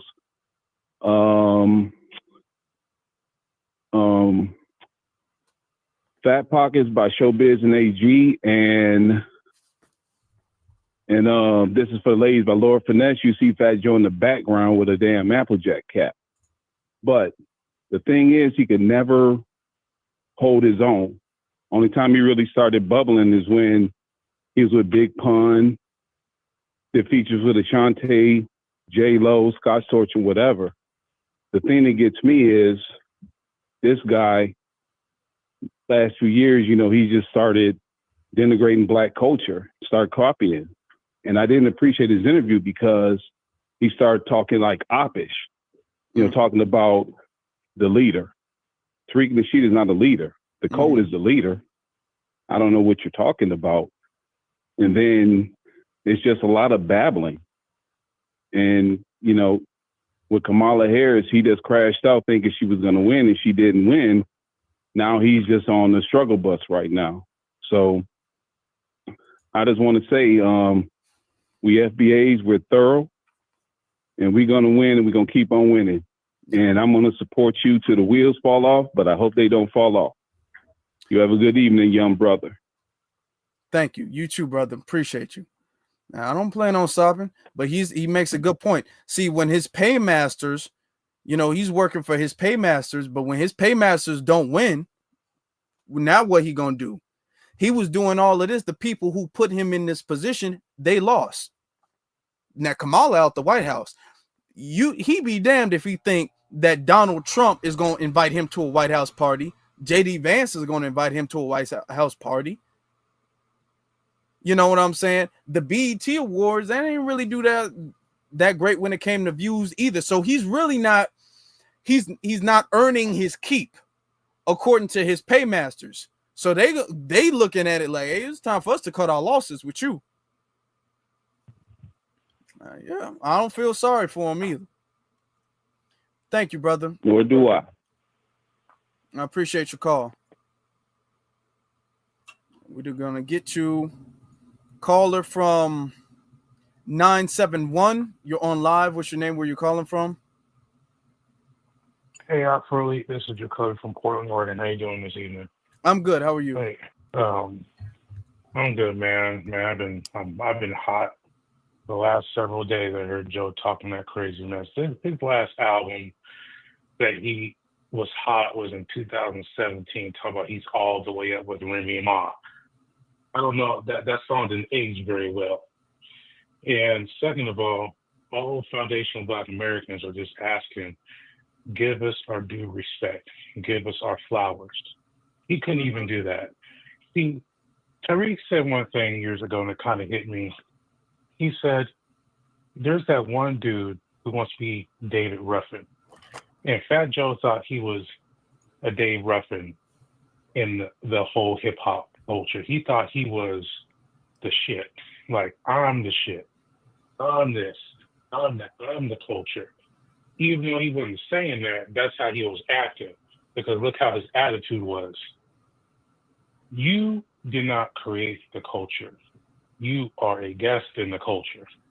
All he had to do was sit his ass down and write some music or get a ghostwriter. But he couldn't even do that. And that's the problem. And when he saw that money starting to get shifted the other way, he didn't like which way that wind was blowing. And people in New York are going to have to, Jay-Z, or Jika, yeah, you have to do something about your man, okay? because we all from different states expressing our voices about how we feel about it. We can't all go to New York, but your man's is from New York. Y'all need to handle that. And that disrespect is no longer going to be tolerated. And your man's over there doing that interview in that barbershop, caca and giggling and kikiing and all that shit. That ain't it, man.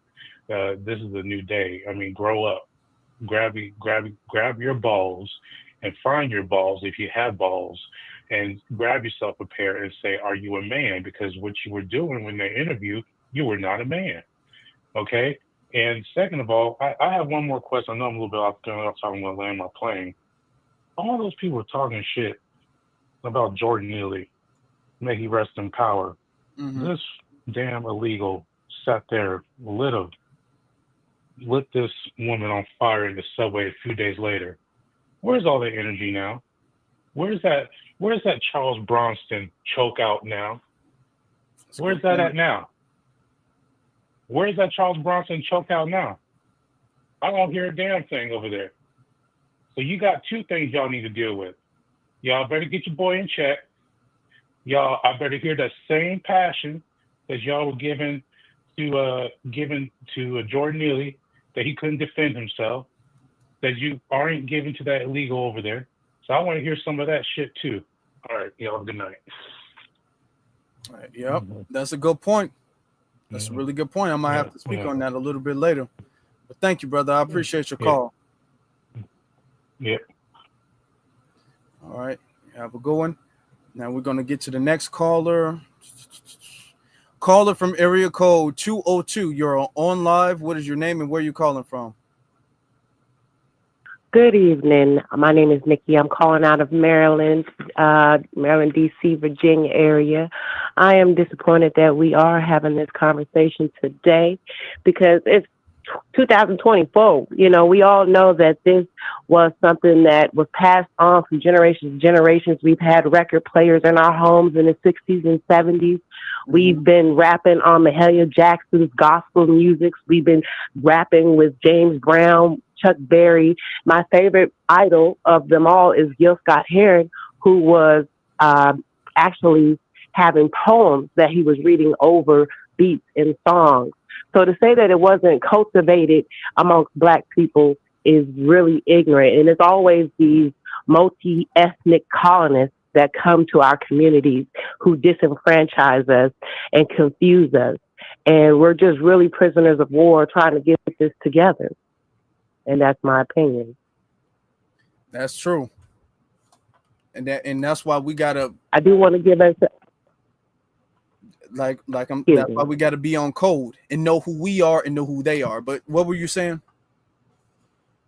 I do want to give a shout out to Lord Jamar for his track that he put out. It was a good representation of where we're coming from and our culture and how we can put our words on wax and turn it to gold.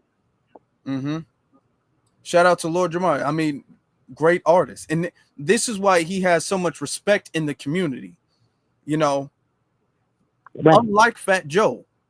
And Fat Joe has to be artificially elevated by the agenda, by the not the agenda. The powers that be, absolutely. Yeah, the powers that be, by the machine. Okay. Lord Jamar is not that at all, but he still has more respect. Absolutely. And that's the problem that we have. And I mean, I don't dig everything that Tariq Nasheed is talking about with the tethers, because I do believe we are a mixed people. We have influences from a lot of different cultures. We have never been racist. We have so many mixed children, it's not even funny, you know, but we also are able to look at the situation as it is and say, hey, even though you are half this and half that, you've been amongst us. And this is how we move over here. There's nothing wrong being half or you know, part of another culture, but don't take from us and make it seem like we're married when we're not. That's true. That's true. We are very respectful people, and that's all we expect in return. And since they can't give it, then they've set this precedent. They've set it up like that. Okay. They've set it up like that. But I appreciate I you. agree, brother, and I really appreciate you having me on this evening. Well, thank you. I appreciate you calling in. You know. Thank you. All right, y'all have a good night. You too. You too. Good night. Let me get to the next. So you say delineation, caller from sisters. I said caller from sisters. Delineation is necessary. Delineation is necessary. We might be mixed or whatever. No, calling out the tethers is necessary though. I don't want to get too much into that because I still got other callers. But you know, we got to get the straightening is why we at this point right now. So it's important. Caller from area code 240. You're on live. I said we're on. You're on live. What is your name? Where are you calling from? Hi, Afro. This is Sister Stephanie from Maryland. Stephanie, how you doing? I'm good, and you? I'm good. I'm doing really good. Thanks for calling in. What's on your mind?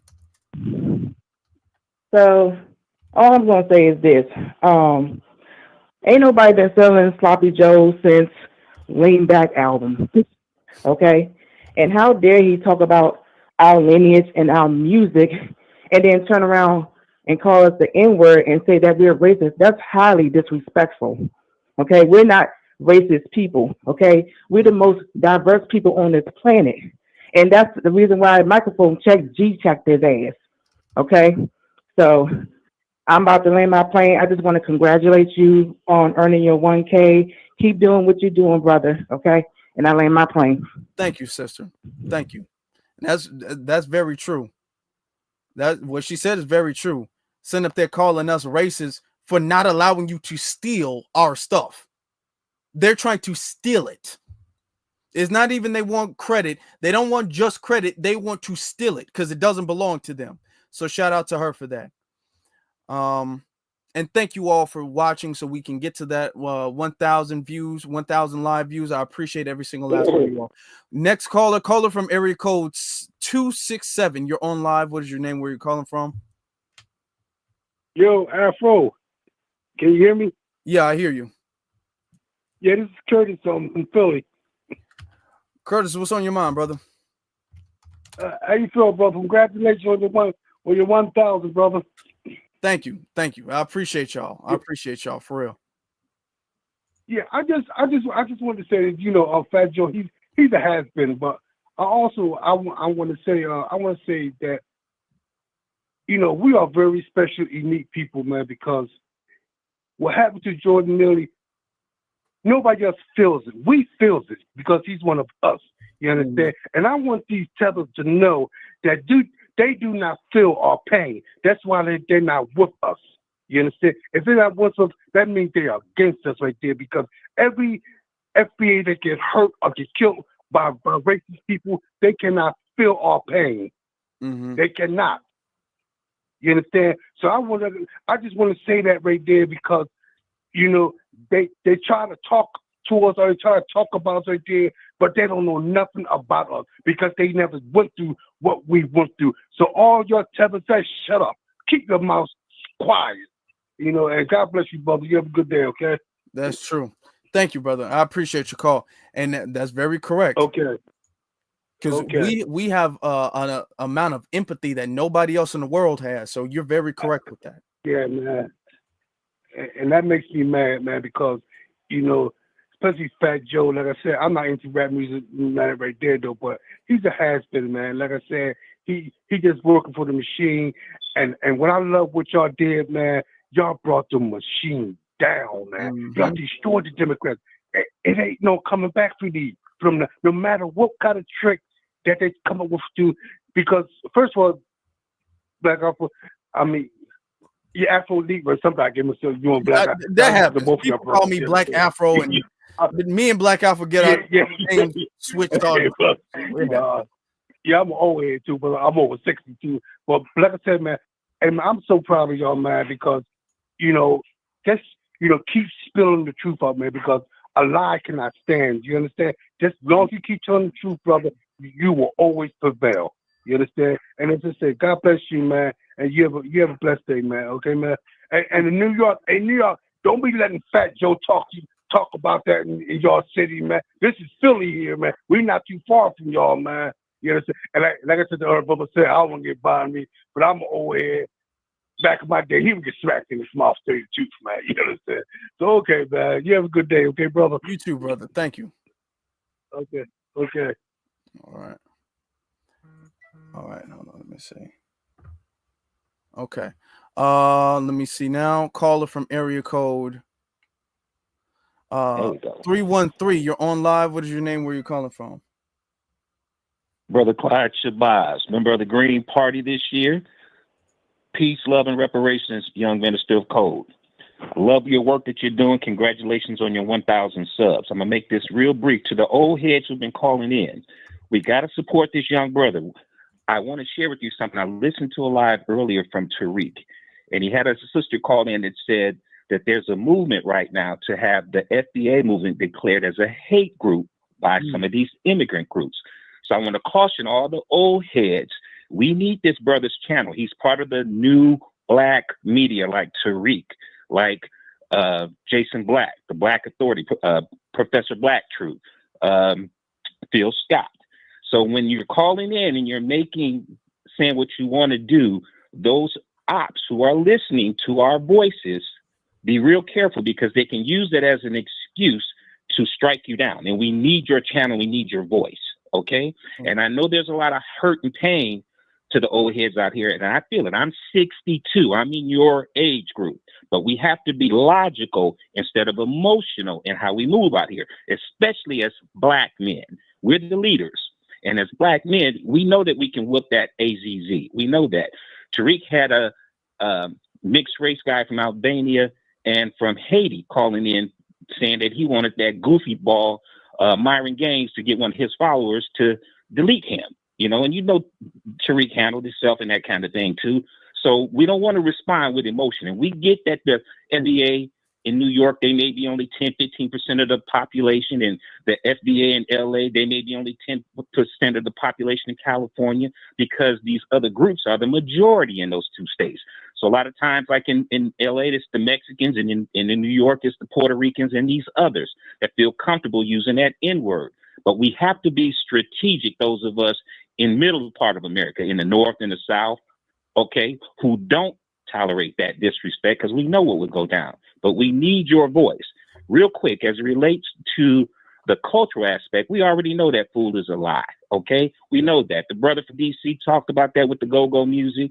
I grew up in parts of Oakland as in part of my 20s, hanging around Too Short, so I get it.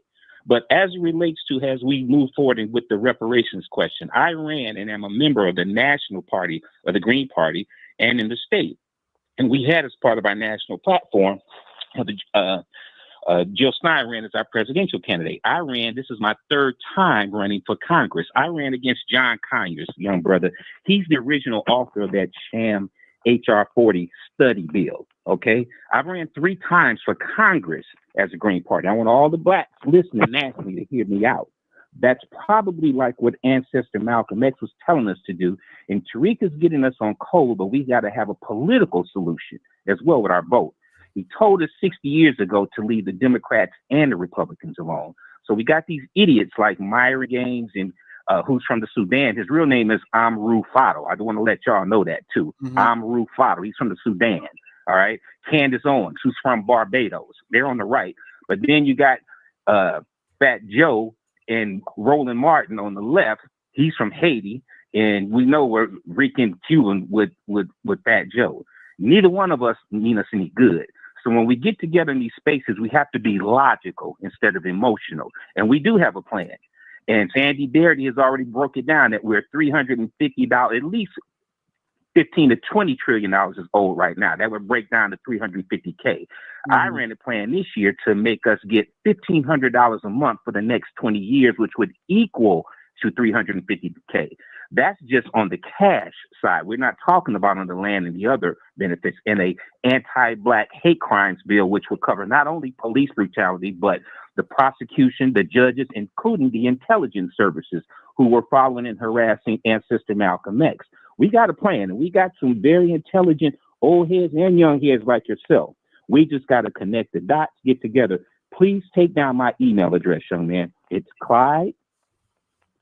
220045 gmail.com. I've got some other information I don't want to disclose online here. I'm going to land my plane there.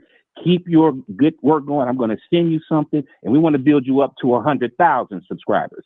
But be careful, because they will strike you if we keep talking that violence talk on here. They're looking to do that. Okay. Love you much, black people. Peace, love, and reparations to the FBA family. Peace, love, and reparations, brother. Now, this is why every time I'm all like, we do not promote violence. We do not promote violence. When they say that and everything like that, we do have to be way more strategic. That's why I keep saying, hey, I'm talking, we don't promote violence. I'm always saying that, because that's how they'll take us down. They'll be all like, well, it seems like this channel's promote this. So next thing you know, Fat Joe trips on his own shoelace, and then he says somebody pushes him. Oh, this hate group has attacked me. You know what I'm saying? If somebody bumps into him and he spills some coffee on his shirt, oh my God, look at what this hate group. So we got to be careful. All right. So he's absolutely correct with that. All right. Caller, now we're gonna get to the next caller. Caller from area code 917. You're on live. What is your name? Where are you calling from? Hey, what's going on, man? Thanks for having me, man. I appreciate your call. I appreciate the call. Yeah. I'm from the Bronx, and I'm actually glad Fat What's Joe your name, brother? Rob. Okay. Rob. So I'm actually glad he said what he said, and the reason I'm glad he said what he said is pretty much he's showing his true colors, right? Being from the Bronx, I'm in my 40s. We always known this about Fat Joe, that he was a racist, that he didn't like black people. We've known this already. That's why I never liked him, never liked none of his music, and it was always cringe to see him on these black platforms acting like he's friendly with them and he's so tight and we all together. He never liked black people. This came from Puerto Ricans that I know from his neighborhood. In his area, they've been saying this about him in the 90s. So, people, I just don't understand how people even entertain this clown from day one. He always been a straight racist. He didn't like us. My problem with Cuban Link is when I seen the video the other day on the other platform is why you ain't been say that. You know what I mean? So what leads me to believe is either you was around him, you was getting money, so you heard his racist, rants, and you don't want to say nothing about it because you was getting money, or you participated in it because y'all was grouped up and y'all all was Hispanic and y'all all was talking crap together. Because you've been throwing dirt on this man and coming out and saying everything he did wrong, but you never said that. And now that video that came out when he spoke about Fat Joe, that was pre-recorded. So that was before that Math Hoffa video dropped with Fat Joe. That was already recorded. Just the interviewer took advantage of the traffic and he posted it that day. You know what I mean? You know how they do an interview and they piece by piece it. They give you one day and one that been pre-recorded before that fact. You know what I'm saying? So so it's not like he came out, Fat Joe said what he said, then he responded to that. No, that was pre-recorded already. But I still got a problem with why he never said nothing before. It makes me believe that when y'all was in a little group together, maybe you had something to say as well too. That's why you never exposed it, because that's something you been should have exposed when you been going at him. Like I said, I don't want to hold your thing up, but I'm glad he said what he said, so people can open their eyes and see who this guy really is. And pretty much anybody here that's from New York, that's especially if they know somebody that speaks Spanish, he spoke about this on one of his old albums in Spanish. you know what I mean? So he doesn't like us. He never liked us. And I hope people, you know what I mean, like his friends, like at Rock Nation or 50 Cent, back away from this dude. He doesn't like, and he definitely doesn't like 50 Cent or Jay-Z. He had problems with them. He just bowed down for business. He doesn't like them. I know for a fact he don't like them. You know what I mean? I know he doesn't like them, but I'm glad you did a show about him. I seen some of these media platforms who aren't owned by Americans aren't posting it. They posting all these other messy things.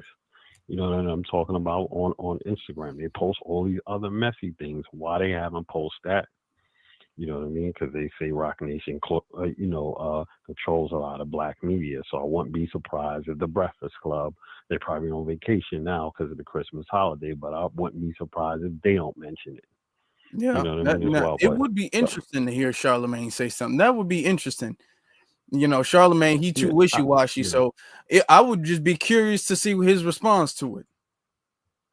Absolutely. And if you know him, you know he rides Jay-Z, you know what I mean? And then, Fat Joe always had this perception, projected, that he was this big tough guy in New York, that he was this big tough guy. And just being from, the Bronx and all that area, we all know that ain't true. And being 50-something years old with 1,000 people when you go out, just shows you're not really as tough as who you really say you are, because I seen him a million times. I seen him in action when he was by himself, and it wasn't no action when it should have been action.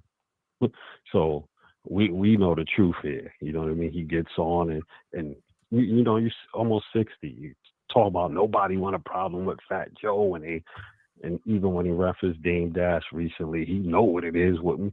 Just sound ridiculous. Man. Yeah, as an old man still talking that dumb. Come on, bro. But that's all I had to say, man. Thanks for taking my call, brother. Thank you, brother. Appreciate it. Take care. Yeah. Fat Joe straight up clowning, like he's some tough dude. Oh, nobody. Yeah, I'm the wrong one. I've always been the wrong one. Nobody want to mess with Fat Joe. You're already, dude. Ain't nobody think of you like that. Caller from area code 84804. You're on live. What is your name? Where are you calling from? Hey, brother. My name is Jay. I'm calling from Virginia.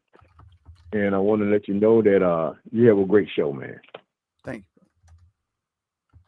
I'm looking at that flag in the back. Can you tell me where can I get that? Which one? You talking about the FBA flag or the Black American flag? The FBA flag. Yeah. Okay. Yeah, send me an email. I'll send you the link. All right, I'll do that. First, I want to say it does my heart very good, man, to hear the brothers and the sisters speaking the way they speaking. It really does my heart really good, man, because that lets me know that, the children of we are the chosen, and we're not gone. We're still here. We're fighting. Everybody else would be gone a long time ago. So that should let everybody know something. And if everybody's really serious about getting out of this quicksand that we're in, there are some things we're going to have to actually do. Not just talk about, we're going to have to actually do. Now, nothing has to do with any violence or anything of that nature, but we got to get together for real, because it's getting down to the wire. It's getting down to the wire, and it's a scary, scary thing. Very scary. So I have a few ideas that I would like to give to you as a gift. I don't celebrate Christmas, but we just call this a Christmas gift. All right? And one of the things that I believe we're going to have to do, man, we're going to have to get an FBA radio, and it's going to have to work around the clock 24 hours a day. And I know we have enough material to go and last 24 hours a day because we got a lot of stuff we got to deal with. One of those days, I think we should have a family meeting online where we have dinner, where the people who from the FBA, the leadership, they sit down at a round table, they have dinner, we discuss what's going on, and the people who are watching you have dinner at the same time. Because remember, the Bible told the children of Israel, which we actually are, gather ourselves together, O nation undesired. And we are not doing what we were told to do. You see, when you don't do what Daddy tells you to do, you find yourself in all kind of trouble. And until we get together and do what God told us to do, because we are his chosen people, we ain't never going to get out of this. And no matter how many people call you to talk to you, we ain't going to get out of this, y'all, without Christ. It's not going to happen. We're not going to, no matter what we do, if we do it and we don't have the Creator with us, it's going to fail. Even if we get everything done, the next day, all of a sudden, it's shut down. How?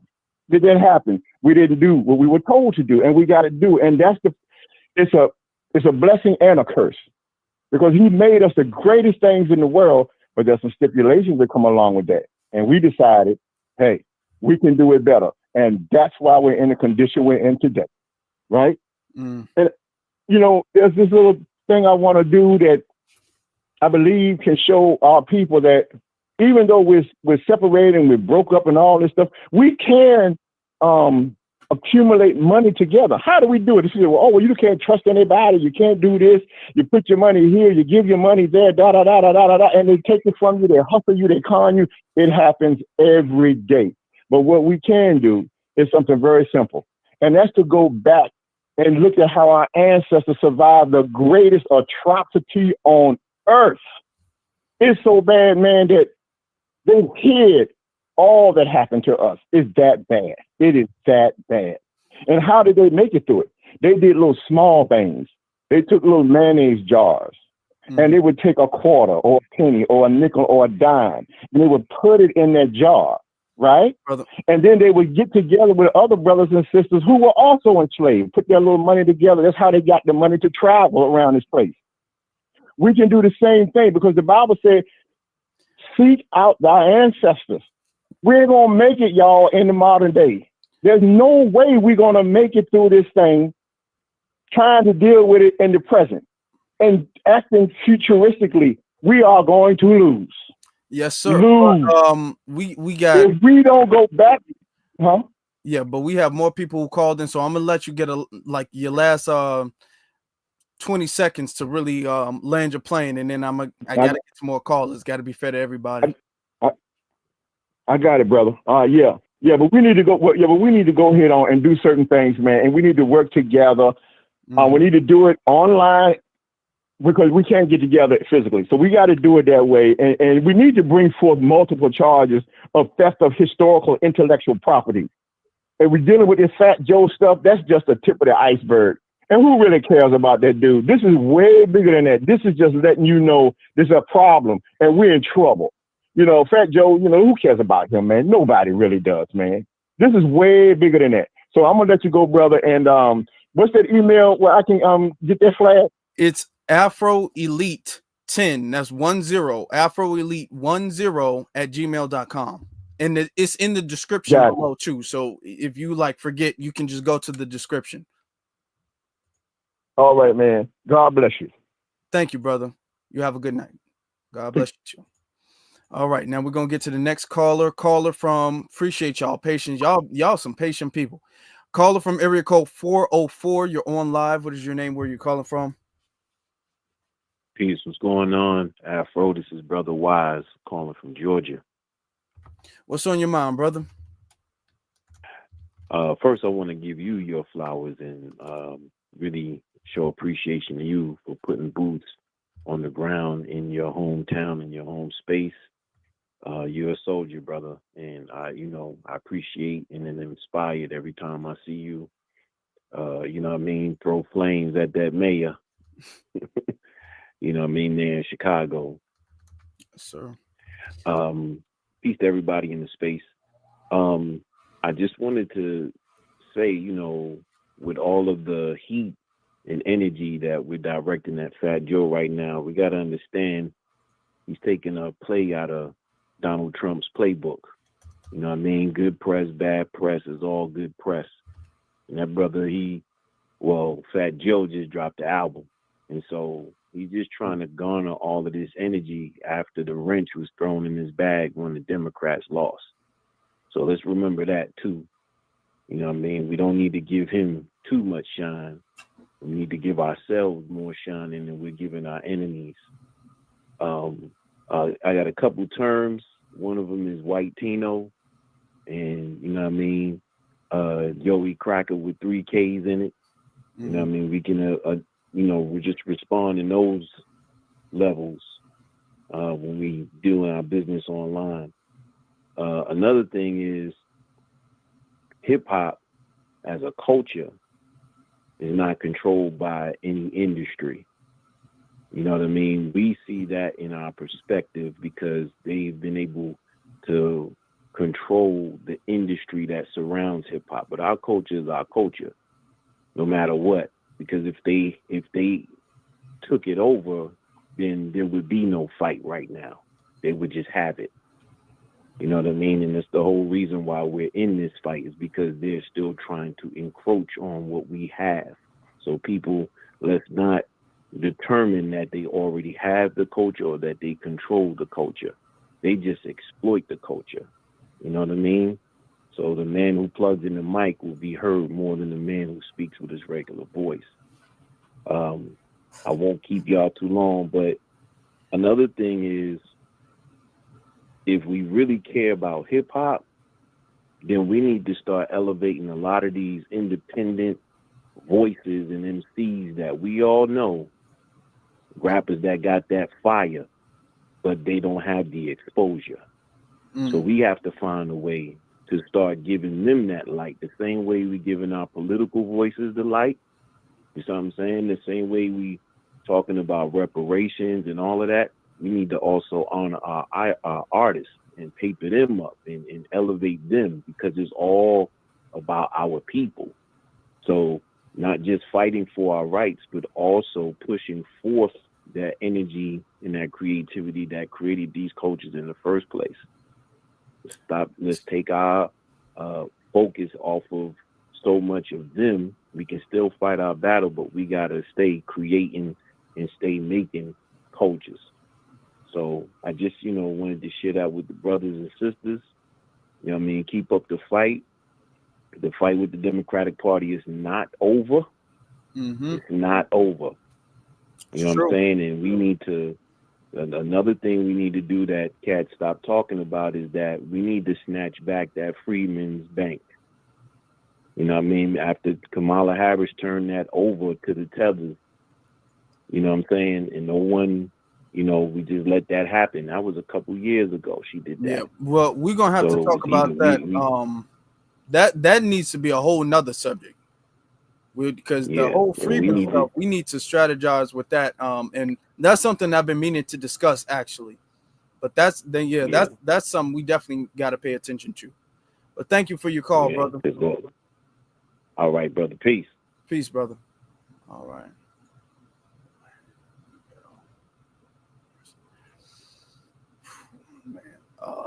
Caller from area code 872. If everybody can keep their comments to about 2 or 3 minutes, because we still got callers in the queue, and I want to be fair to everybody. So caller from area code 872. You're on live. What is your name? Where are you calling from? Facts, man. Representing Shad City, West Side. What's going on? What's going on, brother? How you feeling? I'm good. We met before, man, at the microphone check. Premier Uptown. Okay. Grind. Okay. Yeah, the DJ guy. But yeah, crack man. Okay. Yeah. Okay. How you feeling, brother? What's on your mind? Man, I'm doing good, man. But Joe had that coming, man. He had that coming, man. How are you gonna sit here and say what you say and disrespect a whole lineage? This is not a group. This is a lineage. So he's getting what he's rightfully getting, and for him to say that Lord Jamar is the wackest of his group, he was the wackest in the DITC and the wackest in Terror Squad. Let's say that. You know what I mean? I just wanted to say that, man, and just reach out, man, and congratulations on that 1K, baby. Thank you, brother. Appreciate you, and everybody in the chat room, everybody watching live and recorded. Thank you all so much. Appreciate you. Thank you. All right. Let me see. Next caller from area code 860. You're on live. What's your name? Where you calling from? Is that me? Yeah, you're on live. I'm just waiting.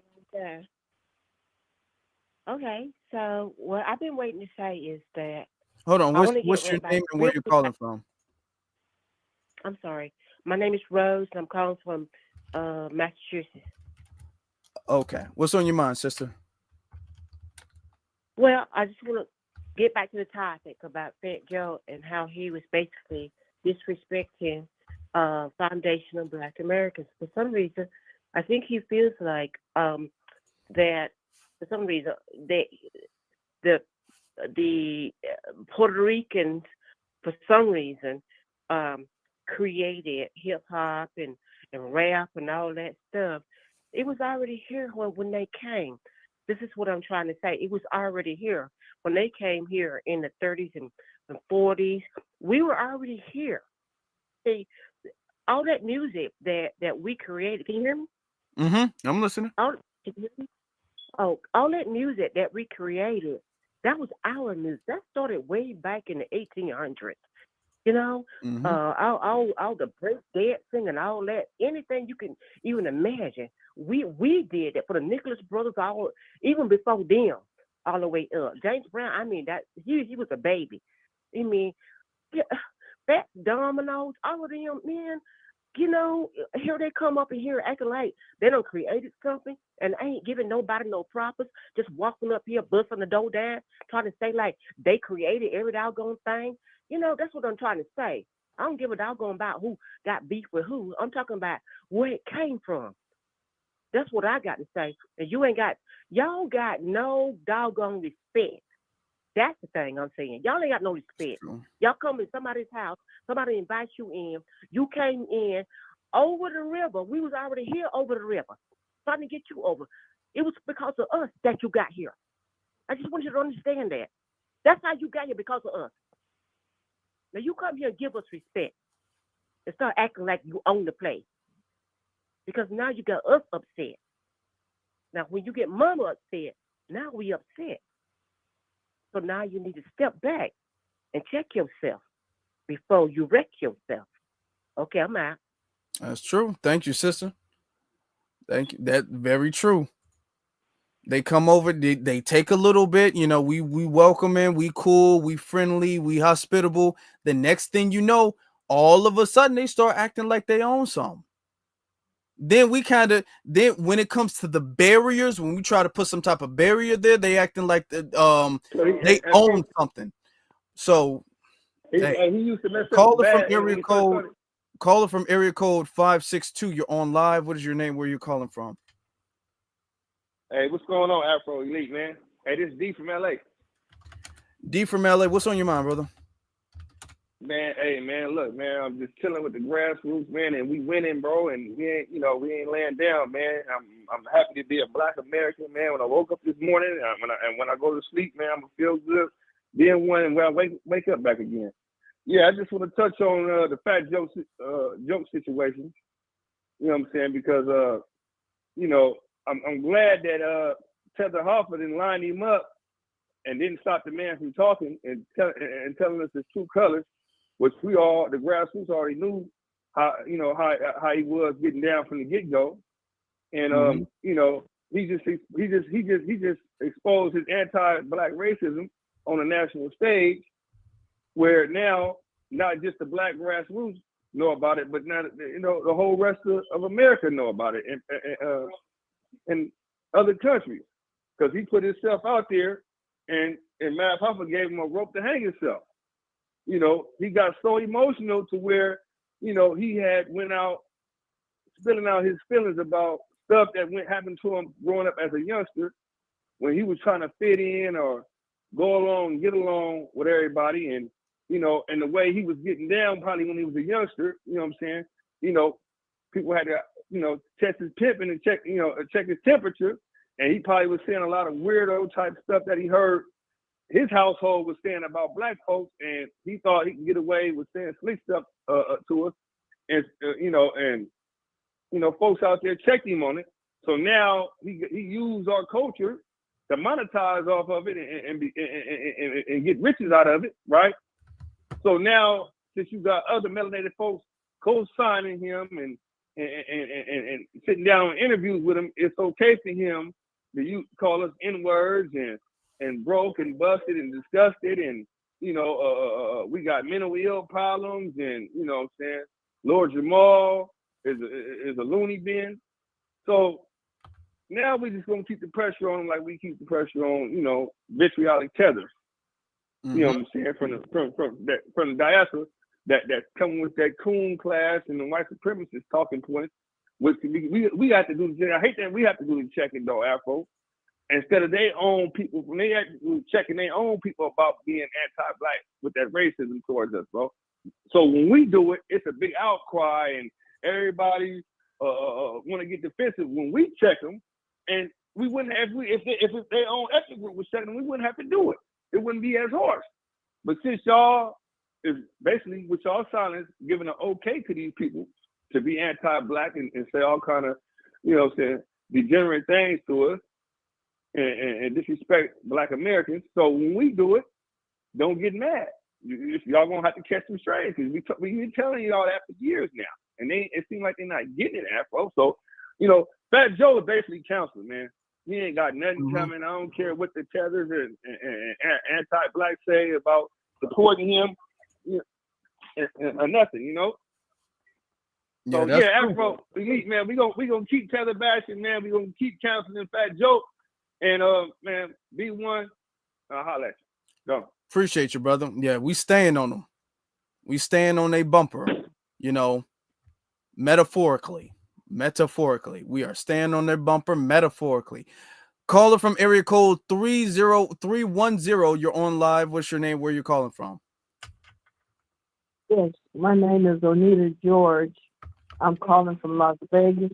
I used to live in LA. That's what's the 310 number. But I was calling in regards to the comment that Fat Joe had made.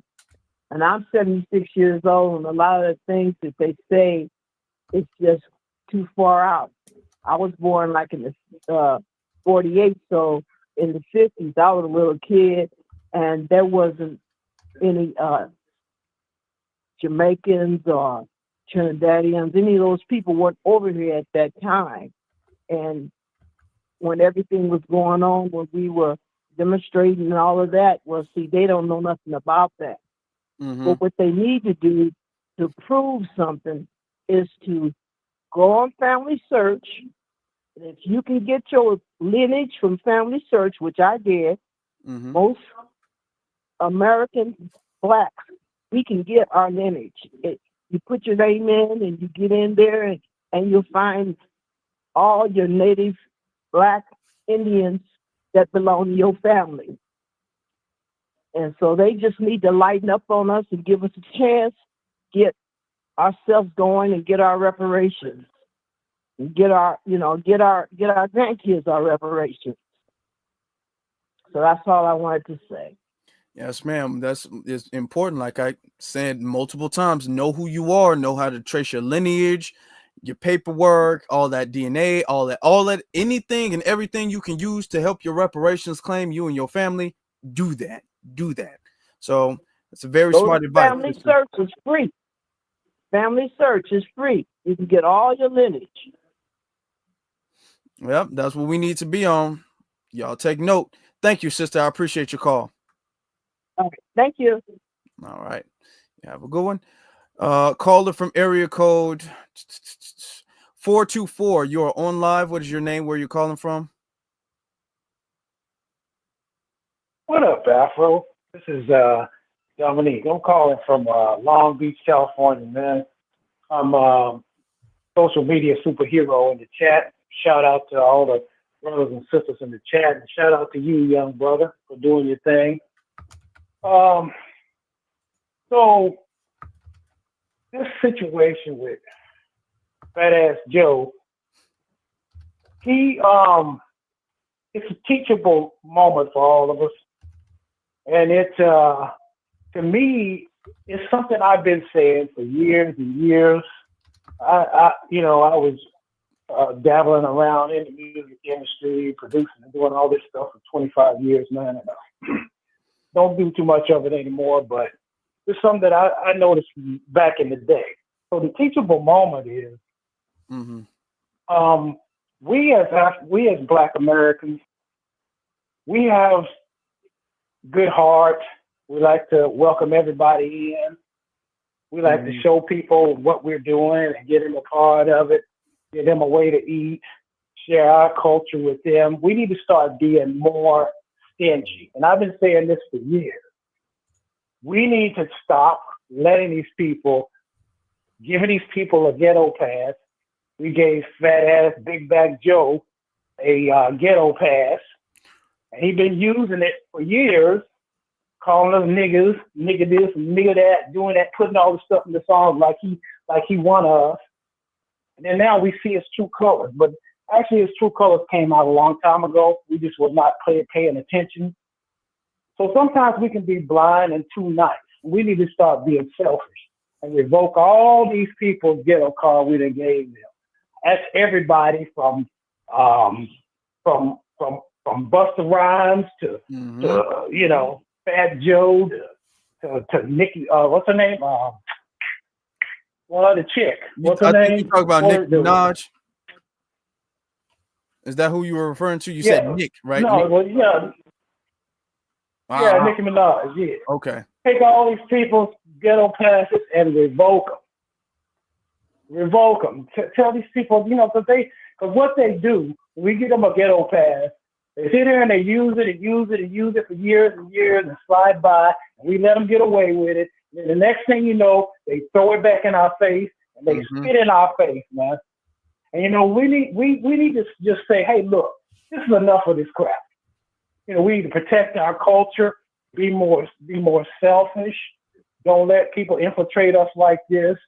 And so I'm just saying, it's a teachable moment. And I hope all the young cats that are in the music industry right now trying to make something happen, don't let these people come in here like this and do this, man.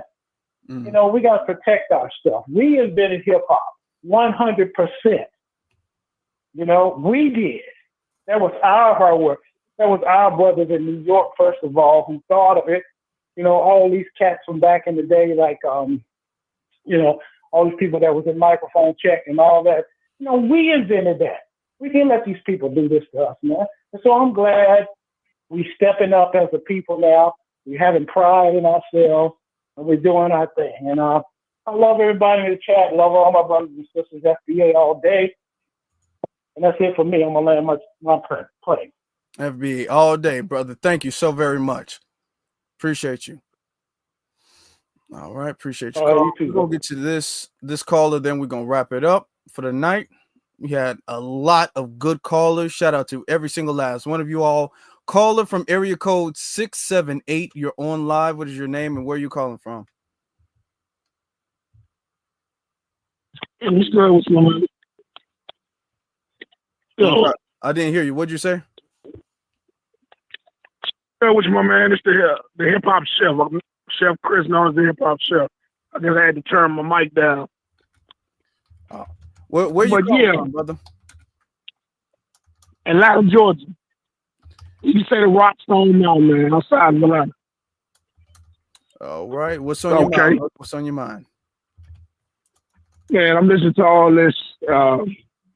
You know, I'm down here in the South, man. You know, like South got something to say, like always. I'm down here. I'm listening to this, man. And this whole time, we thought Fat Joe, you know, was cool. One of us, you know. He got big lips, he got a nose like us, but you know, he's white as snow. But I had never heard him come out and say these type things about us, foundational Black Americans, or people that are the original people of the soil. And it goes deeper than that, you know. I mean, you know, he was on Kamala Harris, you know, they gave him money. You know, all this stuff is a play. And to put us aside and to put the so-called Latinos, which is not even a race or a people, you know, that's just bringing Hispanics together and making an amalgamation for some money. But again, that's the play from the white folks at the higher top.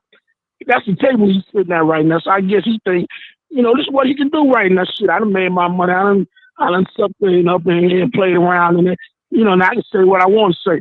But we got to touch him. And the grassroots is speaking out, you know. We're speaking out. And we got to keep the truth. So that's, you know, that's my big thing to say about it, man. You know, I feel as though we got to keep this on his neck. He just can't talk about the people, man, that's been fighting the reparations and fighting for the rights of this country and giving everybody something in return. Man gave us nothing. Yeah, I'm out, man. Appreciate you. I mean, and and this is what keeps the stuff going, you know, because Fat Joe's triggered. We just small fringe group, but if that's the case, why are we winning? If we insignificant, why are we winning? Nah, we got two more. I'm gonna try to get to the last two calls. That's it. Nobody else call after this. All right, but just wrap it up here, just to get to the last couple of them. Caller from area code 623. You're on live. What's your name? Where you calling from? Oh, this is L from Phoenix, Arizona. L from Arizona. What's on your mind? Yeah, I was just calling, man, to give my thing. Is like, why did it take so long? I mean, it's like this guy was always a joke. I mean, most of the people, when they you got to look at it when they claim that they're Puerto Rican, like you were saying, you were showing that they really are white, you know, and it's like, why do we keep allowing people that don't look like us into our culture when in reality they're just here to just infiltrate and then turn around and use what you have and then use it against you and then call it their own, like they've been doing. Mm-hmm. Like especially out here in AZ, bro. This is whitey town for real, and everything is cultured, you know, for them. I mean, I see people coming from over the border all the time, and they come to assimilate. They don't come to deal with our culture. They come to be with their culture. Those who are in high places. That's true. We can't let them. No, that's all I have to say. Yeah, and when they go to other people's It's cultures still and going on. everything, they never try to claim other people's cultures. We're the only culture where people like literally claim ownership of. You know, everybody else allows the ownership to be to the people it belongs to. We have the only culture where people keep trying to claim ownership of our stuff. So that's something we need to stop with everybody. But thank you, brother. That is true. That is very true. I mean, I've seen, you know, people that look like us. You know, you got people from you know, Africa and Nigeria. And they get here, bro. Oh my God. They look at you and they just turn their nose up. It's pathetic, man. It's really pathetic how we've let, you know, other cultures manipulate us and then transform us. You know, look at our women, how they, you know, they don't even want to wear their own hair anymore. They don't even want to be their own selves anymore. You know what I mean? It's like, wow, they even turned our own women against us. You know, it's crazy. Yeah, but that's why it's we really gotta crazy. know who we are. We gotta know who we are and what we are. You know. And that's starting to wonder about ourselves because a lot of us don't even want to know who we are. You tell them, they look at you and laugh. They say, "Oh, you know, what you got? You know, what have you done? What have you done?" I mean, I look at a lot of celebrities. You have to ask yourself, what have they done to really contribute to really make changes? You know, people in high places. I mean, you got to look at the tools. I was saying to myself earlier, like people like Snoop Dogg, Q. You got to remember, guys, these are the same people who implemented all this gangster rap and then turn around and say, "Oh, we want to save it now." But you're the ones who destroyed it. They're the ones who destroyed it. Well, we're gonna have to definitely. It's a lot of stuff. It's the industry and the machine, you know, behind it, the dominant society pushing it. So as far as the culture is concerned, we really need to, and I'm glad we are, but we really need to give a strong pushback to a lot of that stuff going on. A very strong pushback to a lot of that stuff. Well, I say good luck to us because a lot of us have to change, first of all, mentally, religiously. You know what I mean? Because a lot of it's through the Christian mindset. And our people really suffer through lack of knowledge. It's true. That's that's unfortunate. But you know, we do got to start something. We're starting. I see hope. That's what I'm gonna say. I see hope. As long as we keep the pressure on it, I see hope. Because if there wasn't, why is Fat Joe so upset? You know what I'm saying? Of course. But because the time is up for them. You got to understand the gig is up. Once now, most of our people are starting to realize who we are as far as being Black Hebrewites, and it even goes deeper than that. We even beyond Hebrew Israelites, bro. This even deeper than that because we're the original gods of this planet. You understand what I'm saying? This is, you know, they call us the Nagas and the niggas and all. They come from all of that because they know who we truly are. It's us who don't know who we are because we've allowed another race to tell you who you are. You know what I mean? I mean, think about it. Why are people still getting up celebrating a holiday that they know isn't real? Why are they getting up every day to pay rent to somebody that they know, you know, they'll never be able to own? In other words, what I'm saying, we'll never be able to own anything as long as we continue this charade. You know what I mean? Who told you you had to get up to get to that job? Who told you you had to do these things? See, we just fall into place. Yeah, but you know, and you think that paper money is going to make a difference. But yeah, but that's true. Some of our people are lost. Some of our people ain't gonna make it. But I think enough are, and enough are changing the narrative. That's why the Democrats are crashing and burning. That's why Fat Joe is crashing out. That's why Drake, you know what I'm saying? Drake is on the side of a milk carton right now trying to sue Kendrick Lamar. So, you know what I'm saying? There's enough. We ain't all gonna make it, brother, and that's unfortunate. But you know what I'm saying? As far as the Foundation Black America movement is powerful, it's growing. You know, the culture, the strength in the culture is growing, and everything we do. You know, there is hope, and we are seeing the results of that. You know, so that is good. Yes. But thank you for yes, your I call, believe brother. so. And you know, more power to you. I love what you're doing, brother, man. Thank you, and thank you for others like that. But it's time for us to wake up and start telling the truth, not these lies. Yes, yeah, absolutely. Thank you, brother. All right. All right. Okay, we're gonna in the calls right there. Wrap that up. Just in the calls right up there. We had a good number of calls. Lord, we had a good number of calls. All right. Calls are over. I do want to, because there's been a lot of let me see, super chat. So let's get to the super chats real quick. Super chat from our good brother Cyberdyne. He also sends a cash out. Shout out to Cyberdyne. Sends a super chat and a cash out. One of the best. It says, they just speak words. They don't read or study. Go figure. No, they don't. They don't know what they're talking about. Most of them, they don't know what they're talking about.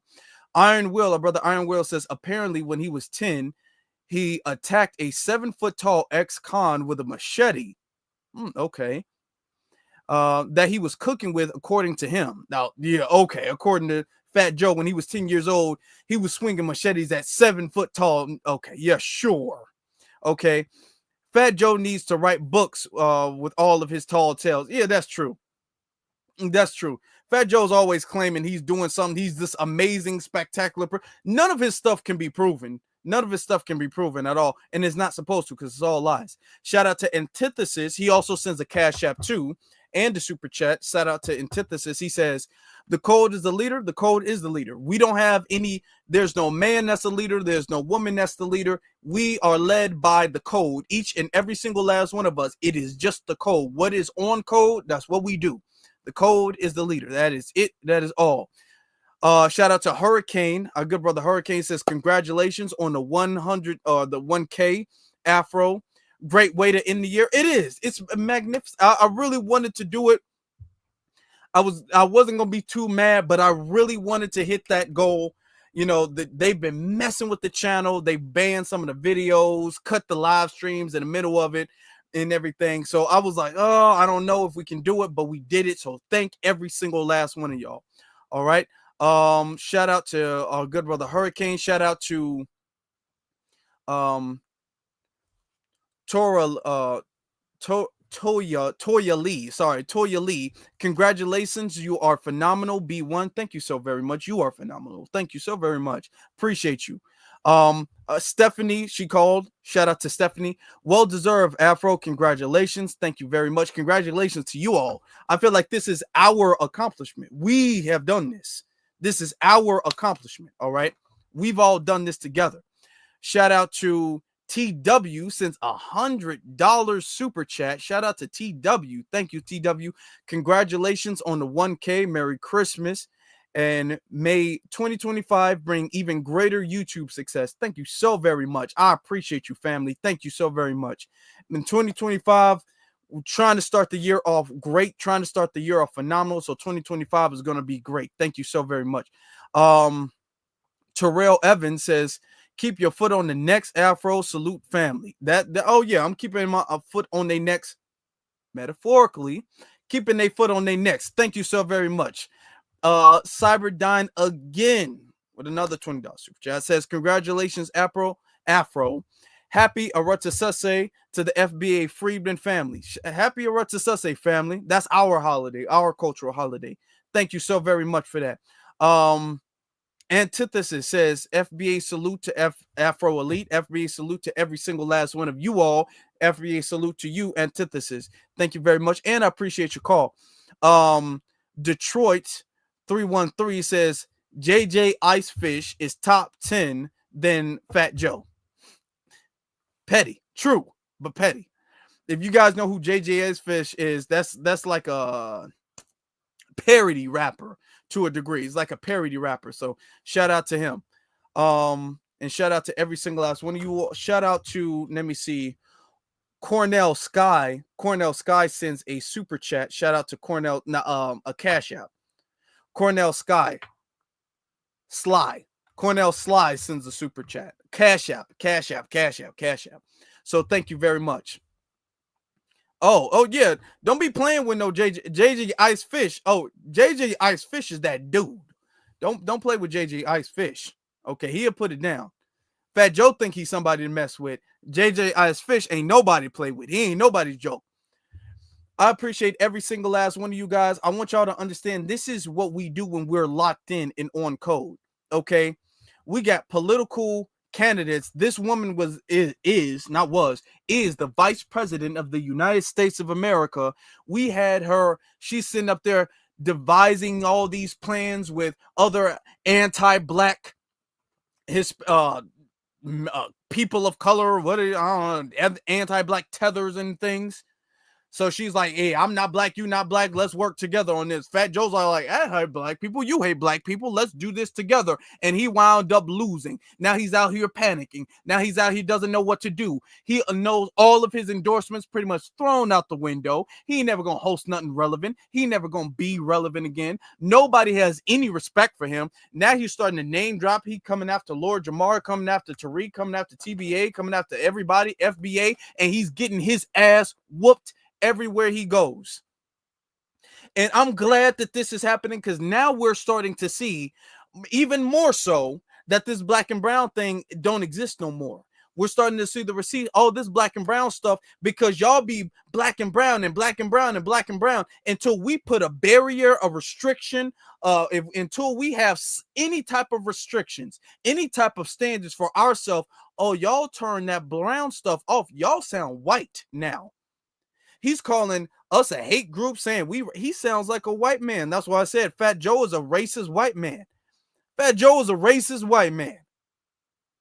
And he's been debunked and treated as such. And now we will forever know him. Fat Joe, Sloppy Joe, Fat Joke, white man, whatever he want to say, he's gone. Okay? It's a great way to end the year. It's a great way to end the year, brothers and sisters. Great way to end the year. Shout out to every single last one of y'all. You know, when people think that FBA is this small fringe group and we don't matter and we're insignificant and everything like that, ask Kamala.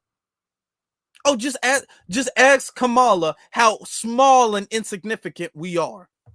Okay? This woman is still currently the vice president. She don't know what to do. She don't know where she gonna go. She don't know what she gonna be. Is not gonna be the president.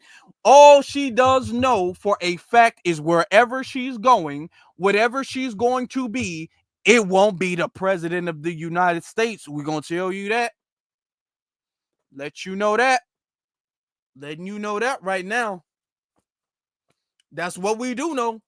You thinking you going to California? Yeah, good luck with that. Gavin Newsom thinking he going to the White House? Yeah, good luck with that.